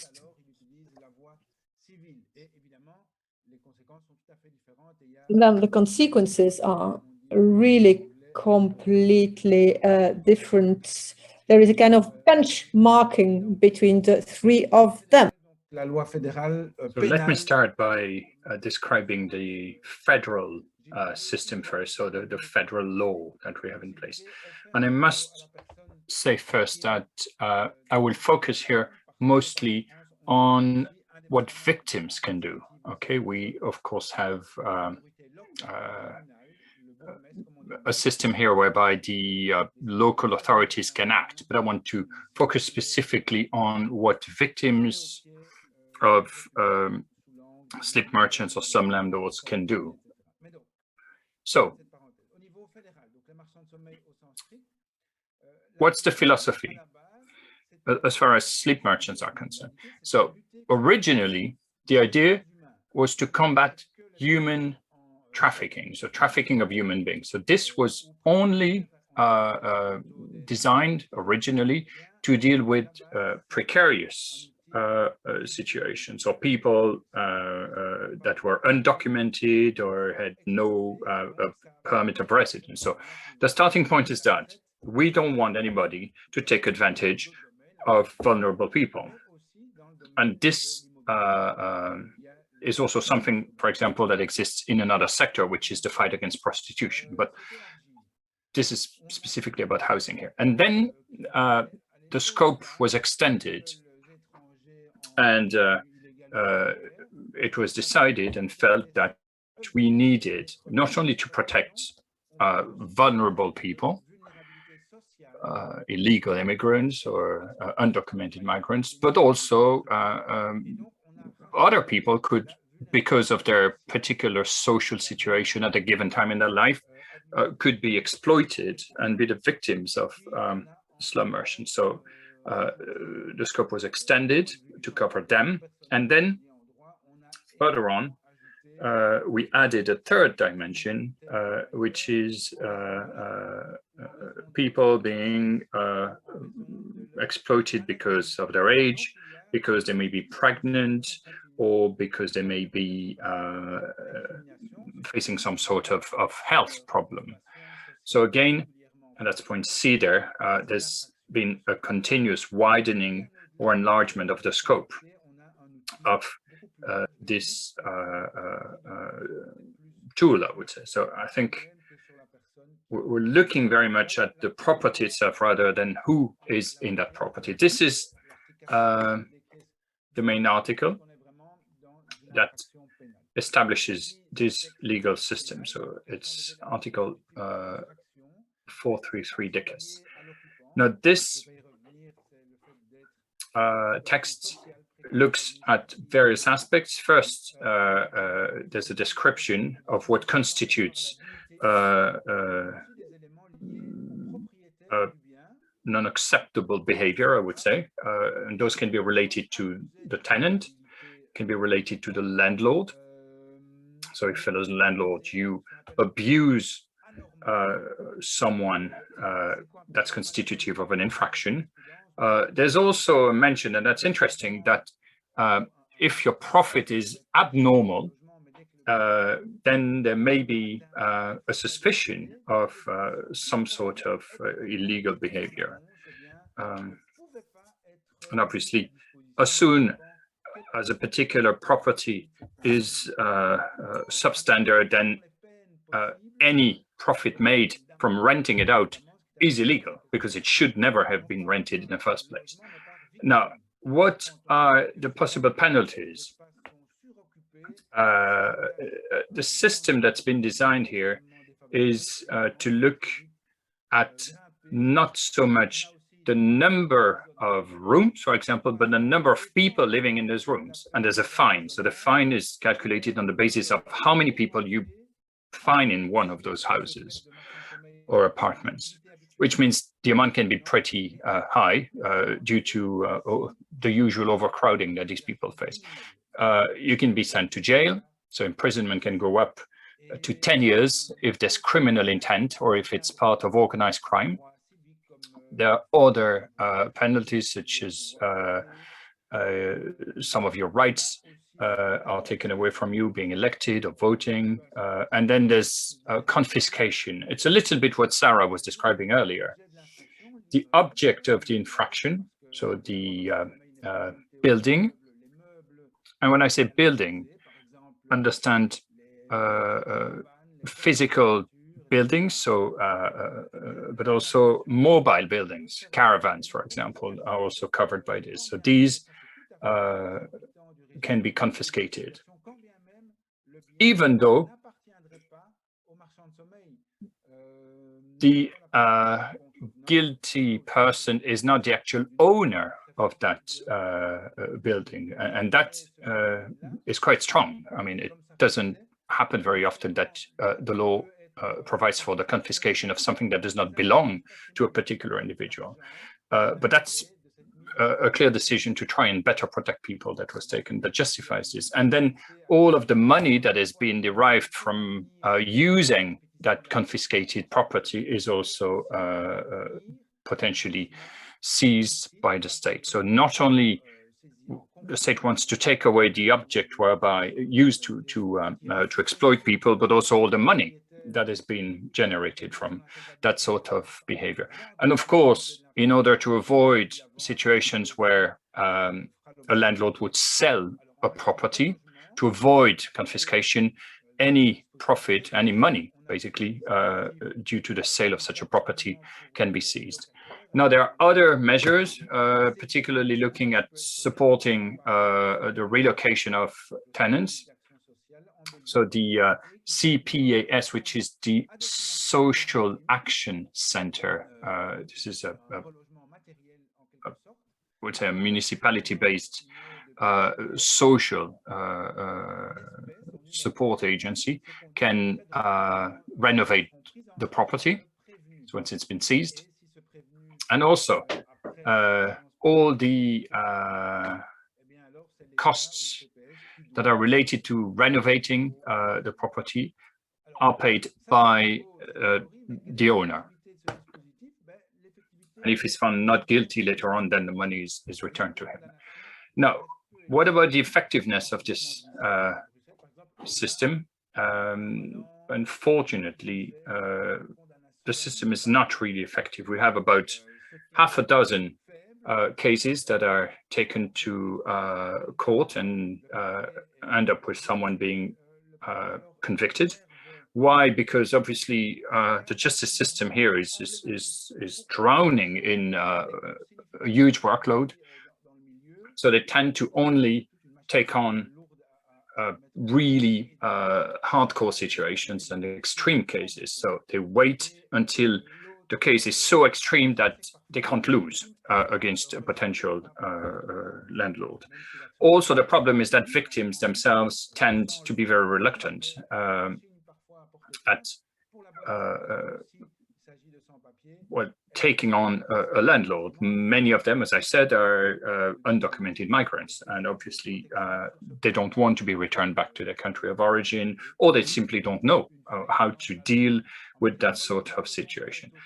Now, as far as the rehousing or relocation is concerned, there again, the results are not as good as we would like them to be, for various reasons. If a particular property is to be seized and then somehow given to the for rehousing purposes to the previous tenants, then obviously the landlord is not happy with that. And obviously, if you take away a property, then it sort of it becomes the responsibility of the state to rehouse the tenants, and the state doesn't really know what to do in many cases, or where to find places for people to live. Now, there is a good practice that I want to mention here. In the municipality of Molenbeek, which is part of Brussels, there is a good tripartite collaborative system there. So the three main actors that are involved in Molenbeek, that is the municipality. First, the municipality has certain powers related to different orders that they can take. They have specific information. The second actor is the police. The police have, of course, a role to play in there. They are the ones that will go and check who lives in a particular environment. And the third actor is the social agency I mentioned earlier. They deal with the social dimension of the crisis. When they work together, it seems to be quite effective, I would say, or more effective. Now, moving on to what I call the Brussels system. So we're not at federal level anymore. We've moved down to one of the regions, the Brussels region. So again, we've got specific standards here that are regional standards. Now, I've taken Brussels as an example, because obviously Brussels is the biggest city, and that's where you will have most situations of slum landlords. So there are specific standards, but I'll focus specifically here, not so much on dealing with this problem through courts. I've described this just now. Let's look at the administrative processes that exist. Now, municipalities or regional actors, or anybody who's able to justify of an interest can go to the administrative actors and say something needs to be done. When I say anybody, that could be a neighbor who obviously is not very keen on having a derelict building next to his own property, can go to the municipality and say, look, something needs to be done, and I want officially to complain about a particular property. Now, again there, the first way to deal with the problem will be through a fine, which can be quite a large fine. And this, of course, is quite light and much, I would say, more fluid in terms of the ability, I would say, of the municipality to act is much better than the court. The courts are traditionally very slow to move. Now, there are other sanctions that can be taken if a given property is dangerous or potentially can threaten the life or the well-being or the health of the tenants. Then the decision to close that property can be taken. If the risk is real but not excessive, then the municipality can force the landlord to do the necessary works and refurbish the property. At the end of that process, obviously, a verification process takes place. And if things have not been done as they should have been, then we go back to square one, and the administrative fine is put on the landlord.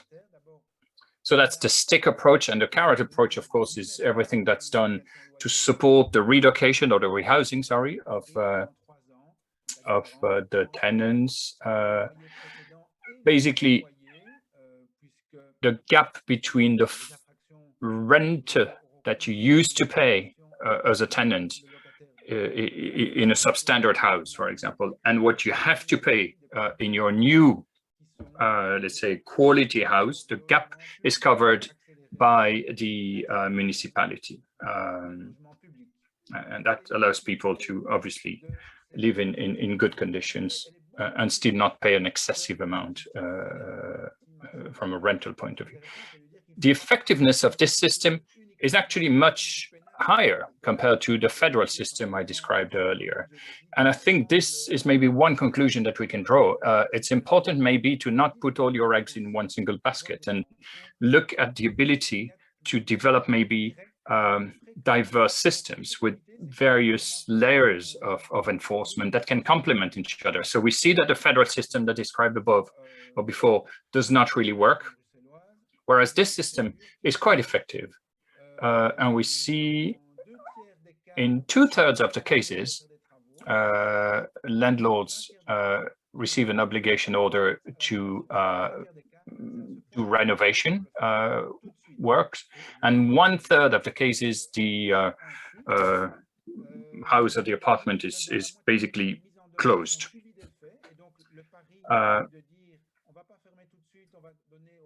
The idea of the Brussels region was to basically take or bet on the fact that asking, not so kindly, but still asking landlords to act would work, and it has worked. In 66% of the cases, it works.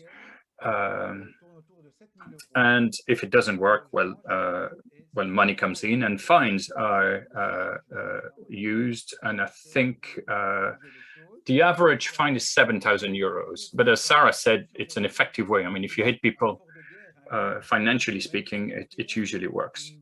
And then another maybe interesting aspect that I need to mention here is the fact that you need a good, I was going to say, distribution of roles. You need the regional government to play its role. You need the local municipality to do what it needs to do. And what the municipality can do is close buildings and say, basically, this building is not going to be used anymore. That's the remit of the municipality. Physically, they are the ones that will block entrance or entry, sorry, and break off the building, basically. And then the local associations, civil society organizations, NGOs have to play their role, which is to support tenants and help them find a place to live. Now, the third level is the civil, I would say, route. It's easy. The tenant there has a choice. He can ask for the lease to be terminated, and it can eventually be paid damages in that case, or he can decide that he wants to stay in the property, and he demands what we call the forced execution of renovation works, with potentially a discount in the rent giving to the tenant for the duration of the works.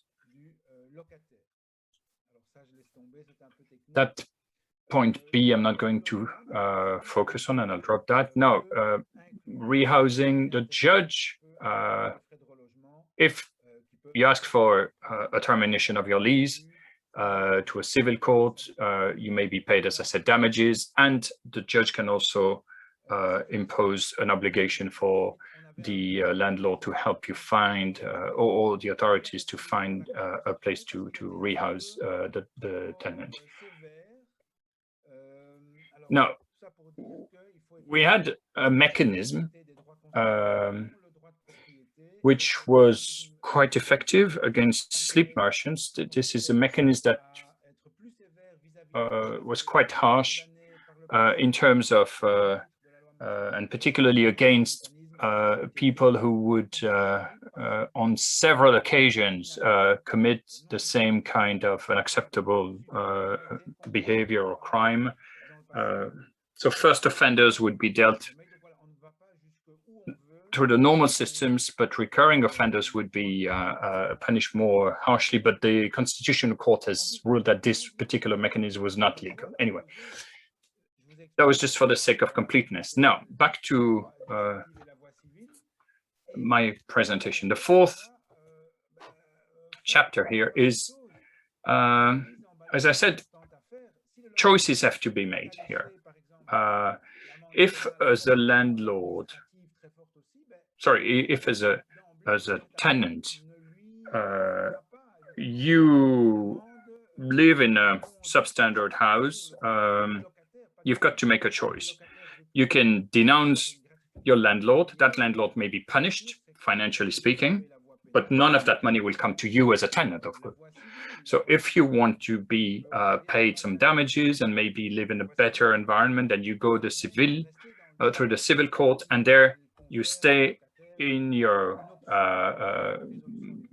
house or apartment. You get potentially renovation work done. You potentially get some damages, or you can decide that you don't want to live there anymore, and you move to another place, and you get, as I said, a bit of financial support from the municipality to cover the gap between your former rent and the new rent in your new place. And there, yeah, that's the key aspect. Choices have to be made, and the right decisions need to be made by tenants. And then, of course, the second big conclusion here is that associations play a major role in explaining, advising, and supporting tenants. Thank you very much. Thank you very much, Nicola. That was, as usual, enlightening, and you covered the various aspects of the system, federal level and the regional level.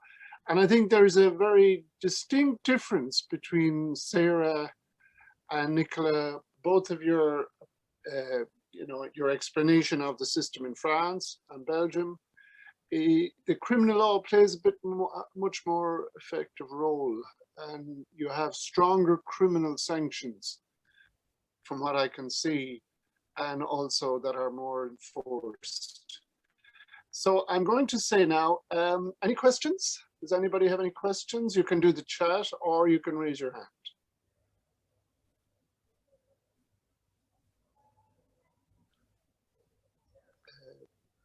I can't see any hands, but then again, maybe I'm not seeing everything.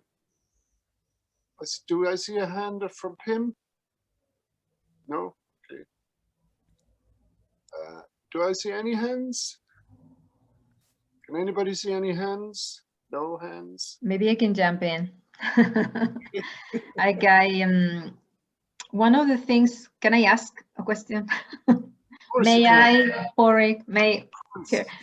Like when we were doing our study on unfit housing and slum landlords, I realized that there's, so the public opinion was quite strong in relation to this slumlords situation, both in Belgium and in France.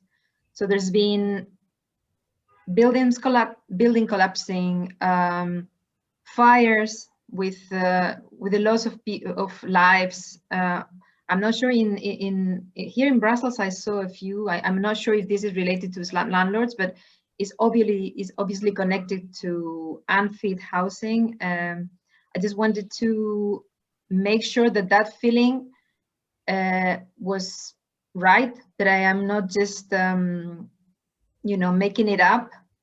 I just want them to confirm that this is a real issue and very relevant, like in the political arena in the latest years, and that politicians and different actors are concerned and are willing to work together on this. Okay, very good question. Sarah, would you like to respond first?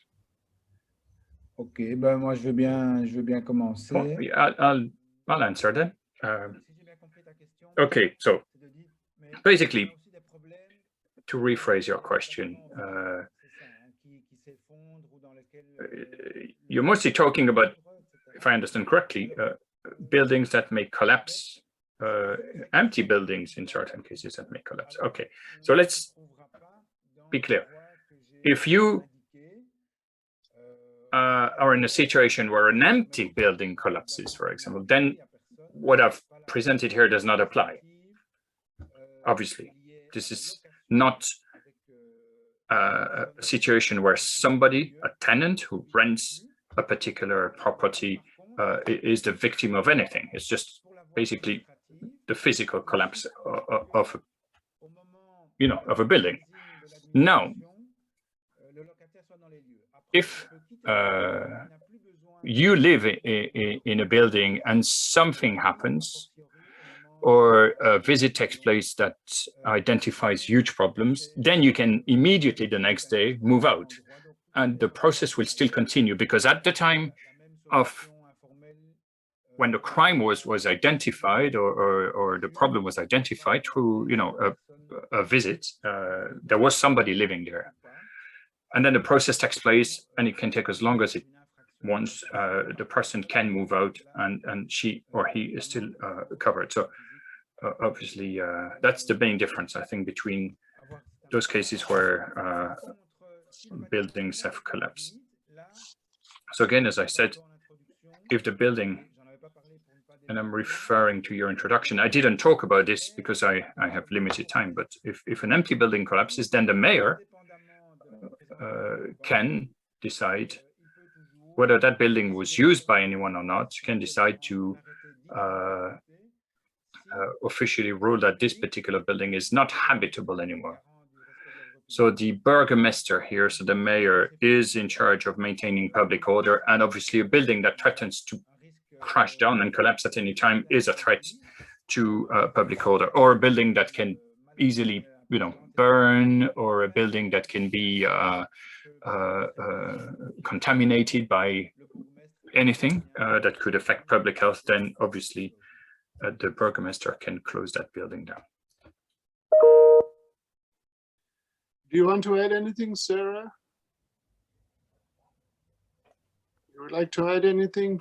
Non, a priori, je crois qu'il y avait deux. Not really. I mean, from what Maria said, I think there was a second question. I thought I would answer the second question, but I've completely forgotten what it was. Maria, can you ask it again? Yeah, I mean, sometimes the first the first idea or the first impression you get about an issue is through the press. So, for example, in France, when a building in Marseille collapsed, so I just don't want to assume automatically that the fact that things are in the press, there's public opinion raised about it. It's automatically because it's a big issue. So I just wanted you to confirm that, because I understand this was slumlords and there were not empty buildings. There were people living in those buildings. And then the same thing in the fires here recently in Belgium, I think, well, in Brussels, the people were living inside the buildings. Okay. Oui, nous, en fait, à la Fondation Abbé Pierre, nous avons l'habitude de travailler. Well, here at the Rbp Foundation, we do work with the media. I mean, the media are an important actor, powerful actor. So we need to, and we want to work with them. And we want to work with the general population, and through that, we'll push politicians to act. So of course, we do use public opinion a lot. At least we use the media a lot. We use the media to inform people and to inform the general population of those situations that may still sometimes be relatively invisible to part of the population. So yes, we need to denounce situations and also to explicit what we think could be the solution. What we've done in Paris that I described earlier on slip merchants, and this major victory that we gained was something that needed to be publicized, because it's also a way for us to prevent others from joining in that same kind of practice. And deterrence is an important dimension there. So when I think we were talking about Marseille as well. Marseille is where a few buildings collapsed. And of course, yeah, there was an outcry in the media and the public opinion, and eventually the politician joined in. Did that really change much? And is the housing policy in Marseille, has it been changed since then? Well, we don't know yet. There were elections in between, so yes, maybe. I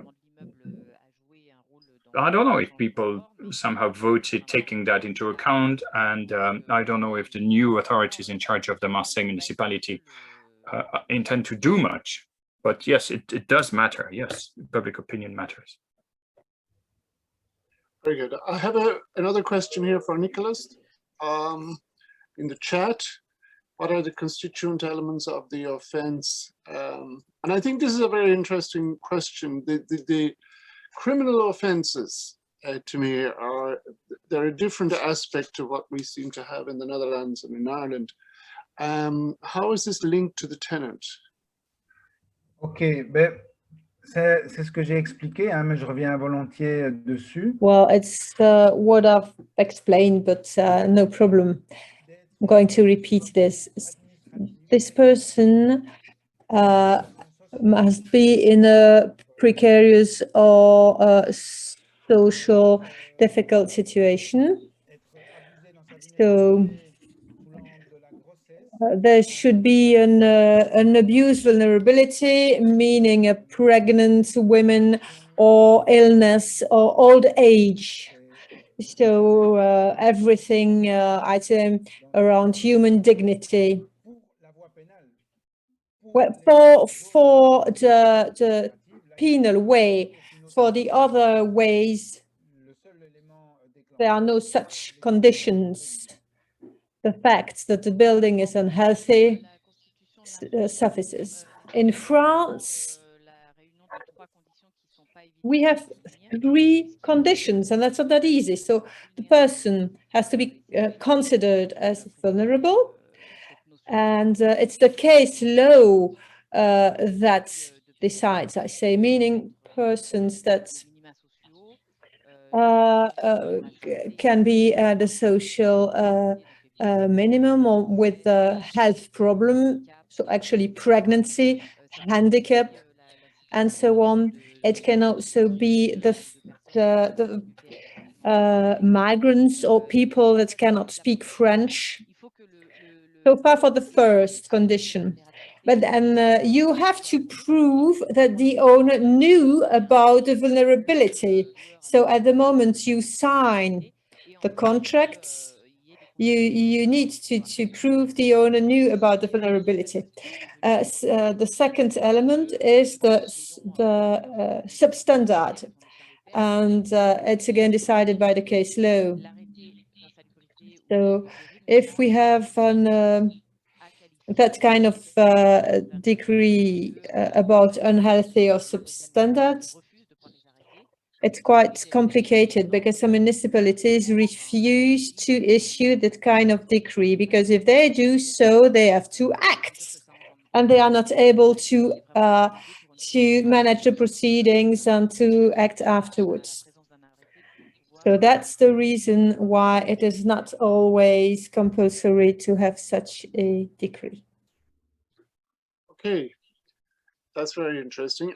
There is something I just want to mention, which I thought was very interesting from the last two speakers, and that is that the tenant doesn't have to pay rent in these situations, and the landlord cannot profit from letting a property which is not which is substandard.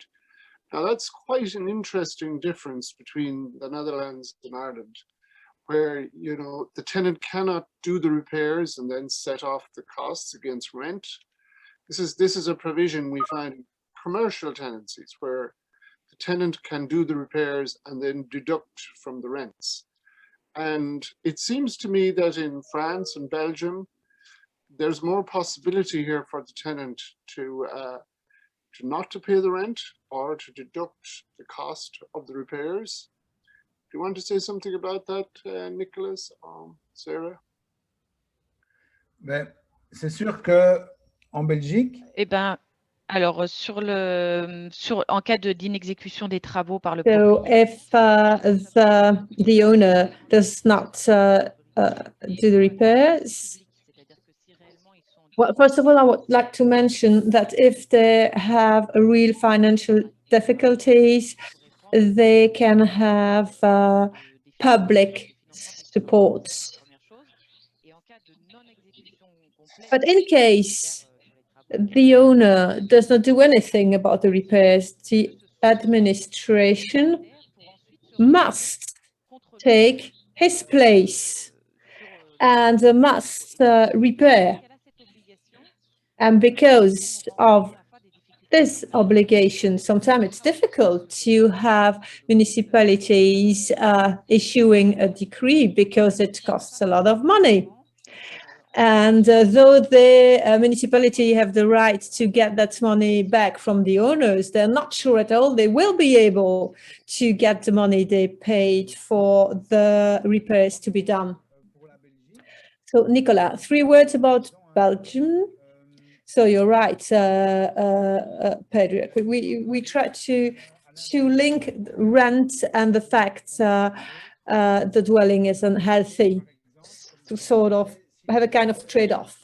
For example, if the tenants ask the judge that the repair should be executed, well, the judge can also say you only have to pay the half of the rent. And we have a well-known ruling of the 11th of January 2019. So in Belgium, there is no regulation about the amount of the rent. So in Saint-Gilles, a judge decided that the rent should be structurally restricted, limited. So because of the fact the dwellings was unhealthy. So that is my first item. Then in the 3 Belgian regions, the tenants can have what we call a renovation lease contract, meaning the tenant is going to carry out the repair and will only have to pay a very limited rent. So it means the tenant helps. He will pay less, but he has to do what's necessary in the dwellings. And now my 3rd item is a general law principle. So it's the exception of non-execution in a contract law. If one of the person does not abide to its obligation, the other party is allowed to suspend its obligation. So, yeah. so it's the obligation of one of the party find a counterpart in the other party. So if the owner does not carry out the repair, then the tenants can decide not to pay the whole of the rent, but it has to be proportionate. Well, it's not really well known, but it can be used and it should be used. In France, so that question of a non-execution concerning lease contracts is not well received, not that easily admitted by the judges.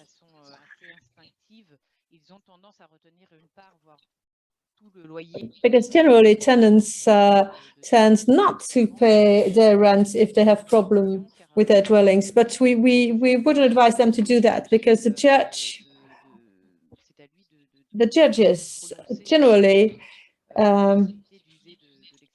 think that it is their prerogative to decide what should be paid or not. Okay. So we would not advise tenants to do that. Thank you. Okay, thanks very much. So yes, it's there as a possibility, but it's not used very much. Okay. There was a comment from Chantal. Attends, Patrick, si je peux juste rebondir sur ce que Sarah a dit. C'est vrai que... Nicola, I would like to react.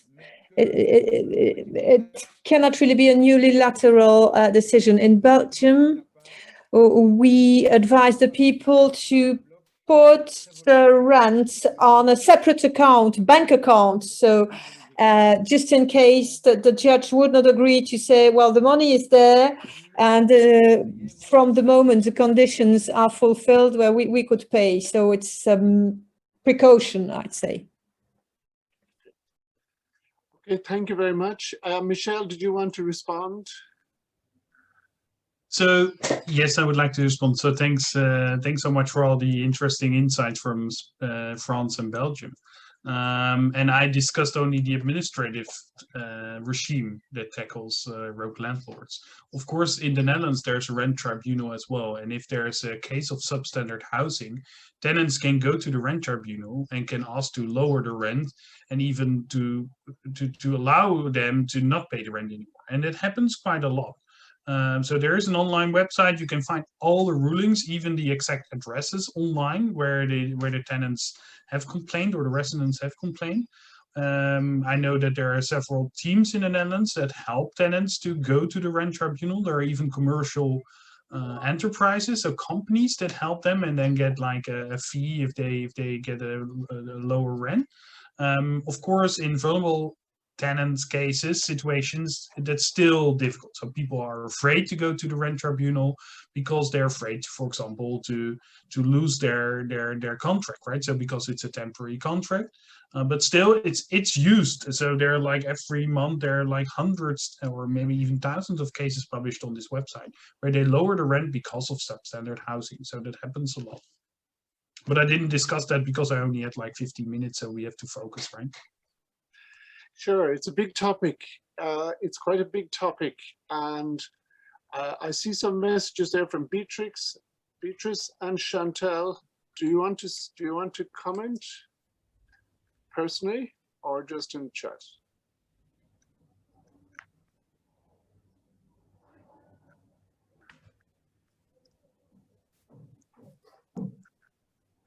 It's okay. I mean, we have the comments.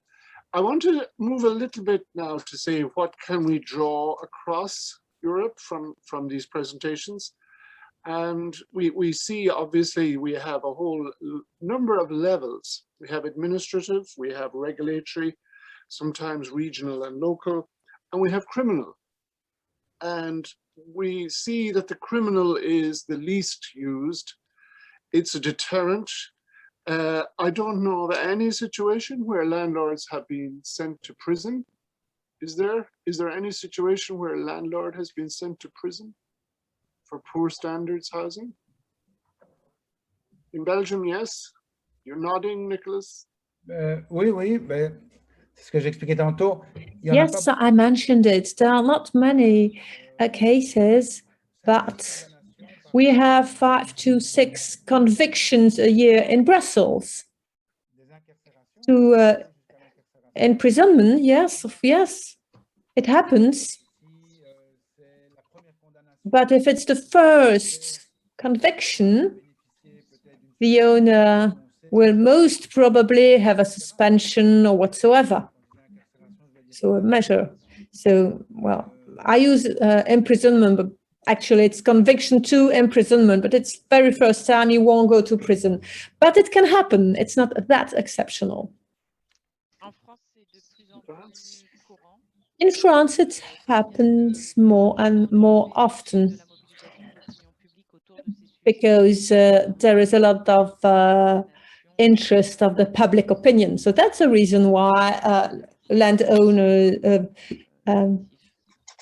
the landlords are convicted to imprisonment. But it's quite recent because a few years ago, you know, judges are normal human beings, I'd say. So that though there was a rule of law and so on, they tended to say, well, the violation is not that clearly defined, the evidence is not that clear, the case law was not that well known, and unconsciously, because they were owners themselves, well, they had a tendency to think you do what you want with what belongs to you. It's a kind of a caricature, but you know, it was a little bit like this. And sometimes we really did have shocking rulings. So the landlords had no problem. They were not convicted. And the victims had to justify everything. And, well, they had to justify that they were not the one that made the building unhealthy. Michelle? Any landlords? Yeah, so there are two remarks I want to make on the criminal law aspect. So of course we have cases as well. So there's been a case where a tenant was electrocuted under the shower because of substandard housing, right? So in there the owner, which was in fact the municipality of, it was criminally prosecuted, not sent to prison because it's difficult to send a municipality to prison, but they got a fine. So there are cases, but what we found in our research, which is I think more interesting is just looking to these individual cases, is that we did some interviews with public prosecution as well.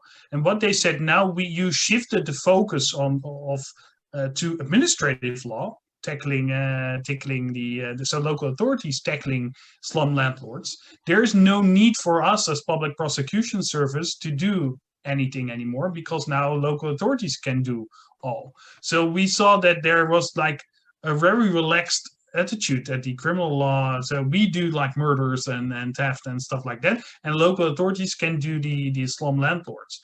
I don't think that's fair. I think for this one shotter, so like not that serious cases of slum landlordism, that's okay. But we should acknowledge that it is serious crime, right? So people can die, people are just living in very dangerous situations. And also some slum landlords, they just hop to all municipalities, right? So now they're done in Amsterdam and they hop to a different place next to Amsterdam, and then the local authority has to reinvent the wheel again and again and again, right? So I would say that criminal prosecution should have a bigger role in this, especially with the top 10 slum landlords in the country, because they operate on a national scale. So we should have not only local authorities tackling them, but also a national public prosecution service, for example. Very good. I think Sarah's suggestion of the tenants FBI is a nice one. You know, where they can go in and prosecute and arrest people. It's a nice idea. I want to say now that we also want to look at the European level and what measures at a European level are relevant, what's happening at European level that is relevant. And one of the issues that didn't come up actually was the consumer provisions in European law. don't seem to feature very much in this whole area. The various consumer protections are, although they do apply to tenancy law, it's not that effective as such, maybe more so in relation to mortgages, not so much in tenancies. But something else that's going to have a very big effect is, of course, the Green New Deal or the New Green Deal, where there is going to be large renovations of properties to make them energy efficient. And this is, of course, going to impact enormously on rented properties, especially large landlords of rented properties, both public and private. And it does raise the question around whether this renovation wave will create evictions, and how will this be managed, considering that this is coming from European funding, European regulations. How does this European law interact with protection for tenants? And so I want to hand over to Anna now for a short while, just to give us some update on this renovation wave and how it might be relevant. So the floor is yours, Anna. Thank you very much. Yes, as Mark already said, the renovation wave is part of the Green Deal. And so the European Commission has put forward the strategy of the renovation wave last October, because buildings are currently responsible around 40% of the total energy consumption and of around 36% of the greenhouse gas emissions. So that is why it makes sense to address this under the Green Deal. And so this renovation wave for Europe has as a goal to double the EU's annual rate of energy-related building renovation and to upgrade 35 million buildings in the next 10 years. So this is really large scale. So of course, the first aim is to really improve the energy performance and also to tackle energy poverty. This will happen through the revision of the Energy Efficiency Directive that is published, that the proposal will be published in July, and the proposal of the Energy Performance of Buildings Directive will be published in December. So this is really happening now. There will be large-scale funding for this, European funds, but also funds from the member states. And so this is really a great opportunity to also address substandard housing. One of the tools here will be probably the mandatory minimum energy performance standards that the Commission will most probably introduce. This is, of course, about energy performance, so energy consumption, but hopefully they will also include some other conditions and address like this substandard housing, including damp houses with leaking roof and so on, because this could really deliver massive improvements for the tenants living there. There's of course also a risk now if there are renovations that then prices go up, that there are happening renovictions. And so, yeah, this is something that is at the moment discussed a lot at the European level. Also, maybe the possibility that member states then impose rent caps if there are renovations on this scale. And yeah, this is a very topical issue at the moment. Sarah, maybe you want to add something? I know that you also work on this. Sarah? Non, pas particulièrement. No, not really. No, actually not. Okay, I mean, it is becoming a question whether this can be a new ground for eviction, where a landlord can say, we have European regulations, I have to improve the energy efficiency of this building. And now, although this is not a condition of the contract, this gives me the right to evict you. And so this is very interesting. I know some lawyers have been looking at this question to say, can this be enforced as a grounds for eviction of a whole block, for instance? Even with people, for instance, in countries where you have a long lease, even Germany, where you have long leases, can this be a new condition to break the leases, where the landlord is unable to evict on normal terms, but now has a new ground for eviction based on European law. And how do we deal with this? Renovictions. It's a new word. It's a whole new word. And Maria, your comment? Yeah, sorry, I do it the old way, you know.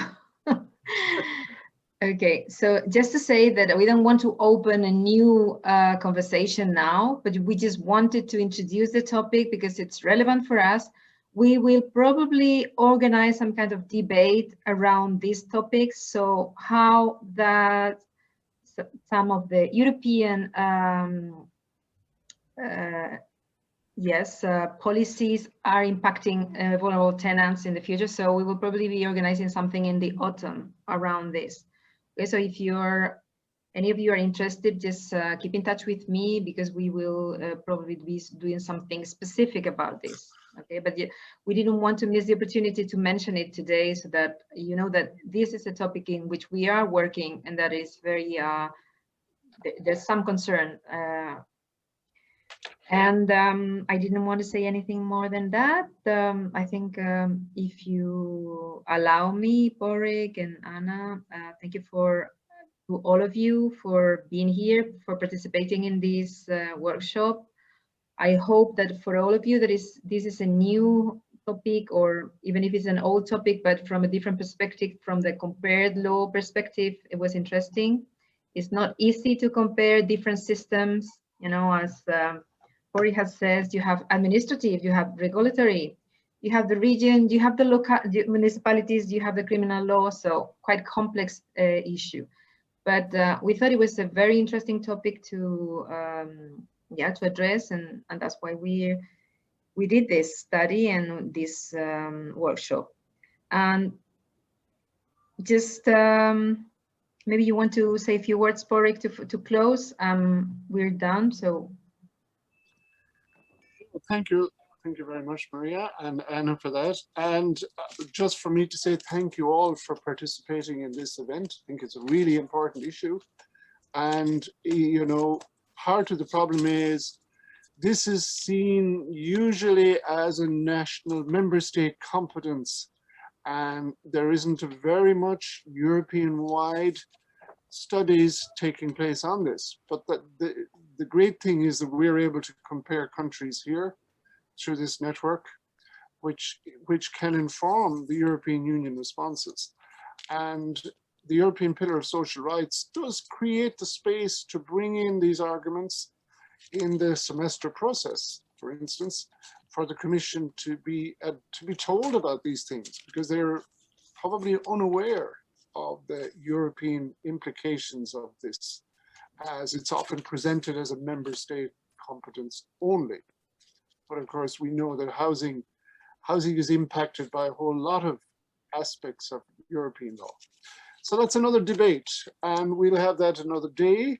And I just want to thank our four speakers, Michelle, Sarah, Gavin, and of course, Nicholas, for absolutely very, very impressive presentations and summarized your experts in each country. You are experts, so we are having this conversation at a very high level of comparison. And so thank you all for participating. I hope to see you all soon again. Bye-bye. Thank you. Merci, à bientôt. Bye, à la prochaine. Merci beaucoup. Thank you. Bye. Au revoir.